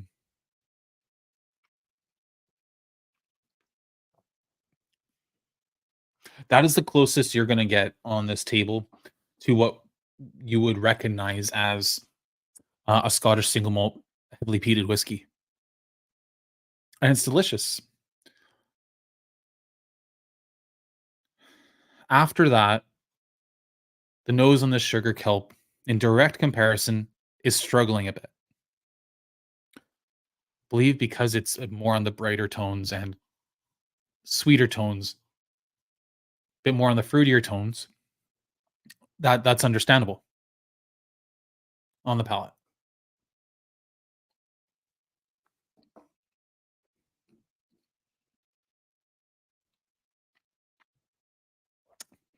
It still comes through punching, but there's a little bit more sharpness, sharp edge to it. Largely though, there's some cracked black pepper and cinnamon, fruity palate. It's just not the same richness. And the it comes off younger. It comes off younger than the Portuguese red wine STR Washington peated release from Macaloney's at 57%. The standard Washington STR 57%, not the 46, but the 57%. This guy right here. That one is actually profiling a lot older. Um, I'd say the Moscatel comes off a bit young. Going back to it.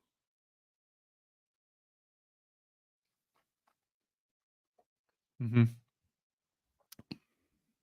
Young and sweet, bit floral actually. And the 46%,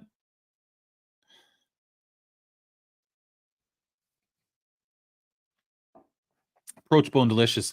The 57% one though. Profile is closer to a 10-year-old heavily peated single malt. That's the winner of the bunch for me if I was picking one. If I was buying a bottle here, it wouldn't be the Moscatel Barrique, though it is fascinating and interesting on its own. And for the uniqueness, the sugar kelp, Portuguese STR would be interesting to have on the shelf as well. But if I wanted one just for pure and simple enjoyment, something I enjoy drinking, it's going to be the Peat Project Washington Peat Portuguese Red Wine Barrique at 57%. I wonder if that is still available. That's how you know I really enjoyed it, is if I'm wondering if it's still available. Catching up on the comments a little bit more here before we sign off for the evening. If you guys have any more questions, toss them out there now. I'll get to the end of the comments and then we'll sign off and say goodnight. For me, good afternoon. I think it's closer to 2 p.m. here. I wonder if layers form over time. I imagine fats in suspension, which I find in sample bottles with time. Interesting. I wonder if there were layers of fats that formed over time as whiskey sits, if that would actually become a protective layer. Would they separate? Would they I guess reconfigure back into the arrangement they had before? That's a fascinating question to wonder about, James. Really interesting one. Grab a bit of water here, read Greg's comment. He's weighing in on dipping the corks. To be more precise, I don't dip the cork into whiskey, but I do a quick 180 turn, bottle reversed, but not too long because, as Matt says, can't be tricky. So just enough to prevent the cork breaks. Yeah, exactly. I'm just kind of testing the cork, especially I picked up a Glenglassaugh 1978. Gosh, end of last year, bottled in 2005. So as of last year, it had been bottled what? Ooh, 18 years prior. That cork was real iffy. I got it. I can still get it out of the bottle without too much trouble. But if I just reefed on it, it would snap. It would snap in a heartbeat. Smirjel, I've read a mix of information about wetting corks. Some say you should do it, while others say you shouldn't because it makes the cork go bad faster. But who knows? Yeah, that's why I just choose not to really have a hard and fast opinion on it. I judge each cork by what I'm seeing and what I'm feeling as I'm trying to remove it. And if I think it needs some assistance, I might dip it. And if not, I'll just yank it more or less. Greg. Alas, I have cork broke around 10 bottles a year due to my location, attic, and bad isolation. Oh man, sorry to hear that, Greg. Yeah, mine are pretty solid. I mean, again, we keep this area fairly cool, not exposed to the sun, so no large temperature fluctuations since we had the fire, and the fire was a huge temperature fluctuation. But that's neither here nor there. Can't believe it's already 3 hours indeed, Matt. Means we enjoy your company and ours in the chat. Cheers, everyone. Hey, yeah, you know what? I'll lift up the sugar kelp. Cheers to everyone who's still here. Cheers to everyone who's joined at any point during the live. Really enjoy your guys' company as well. Oh, that's so sweet. No one imagines layers of fatty esters clumping together eventually. I guess a cask wouldn't show it or a bottle, but those wow moments must be based on science. Yeah. And James again, fatty acid esters is how I imagine it floating in suspension, then hitting the right part of the mouth. Interesting. Interesting. Greg's saying it's 11 p.m. there in Paris. That's good for me to know because when I'm watching Olympic coverage later on, I'll know. Okay, right around this time is when things are going to be ending. His policy now is when he sees a bottle that is fantastic, you tend to replace it immediately by synthetic cork. Yeah, yeah. Synthetic corks don't fail; they don't break in the same way. We don't know whether or not there's a downside to synthetic corks yet, but I guess we'll find out in the future.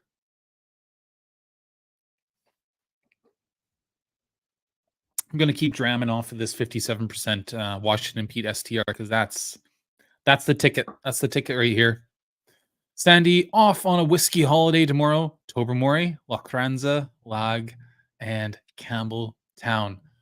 Deeply, deeply jealous, my friend. I loved being on the Isle of Mull. Tobermory is such a fantastic, cute, quaint little community. I'd love to be visiting once again. I am shocked that it's only a ferry ride away from Ardnamurchan. A little surprised you're not tossing a visit to the Ardnamurchan Peninsula in there as well. But I hope you enjoy your visit to Tobermory. I hope they have some great lich egg there for you to taste. Lochranza, I mean, Aaron is phenomenal. You'll get to both Aaron distilleries, it sounds like, and Campbelltown. I mean, Springbank, Glengyle, Glen Scotia. That place has my heart as well. Have a fantastic trip, Sandy, and safe travels, buddy. Safe travels.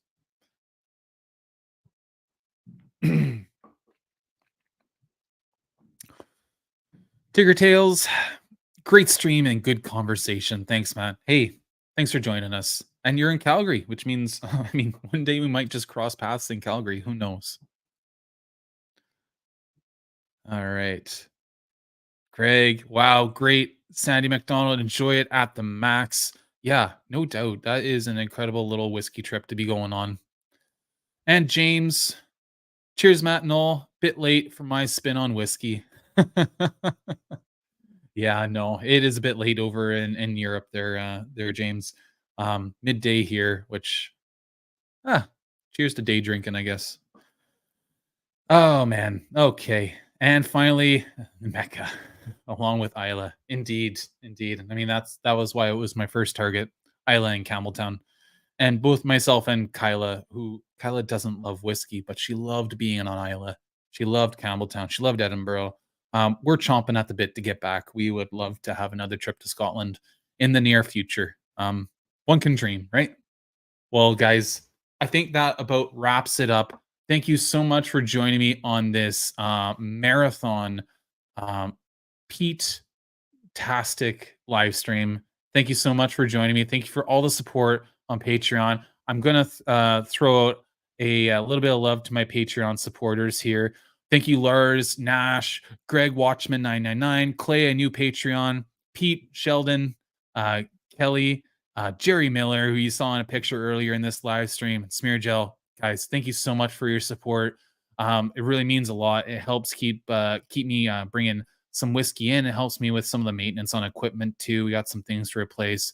So as always, thank you so much for your support. Thanks for all the support in the chat with the comments. I got lots of comments to respond to on the videos, guys. Rest assured, I'm going to be getting around to those.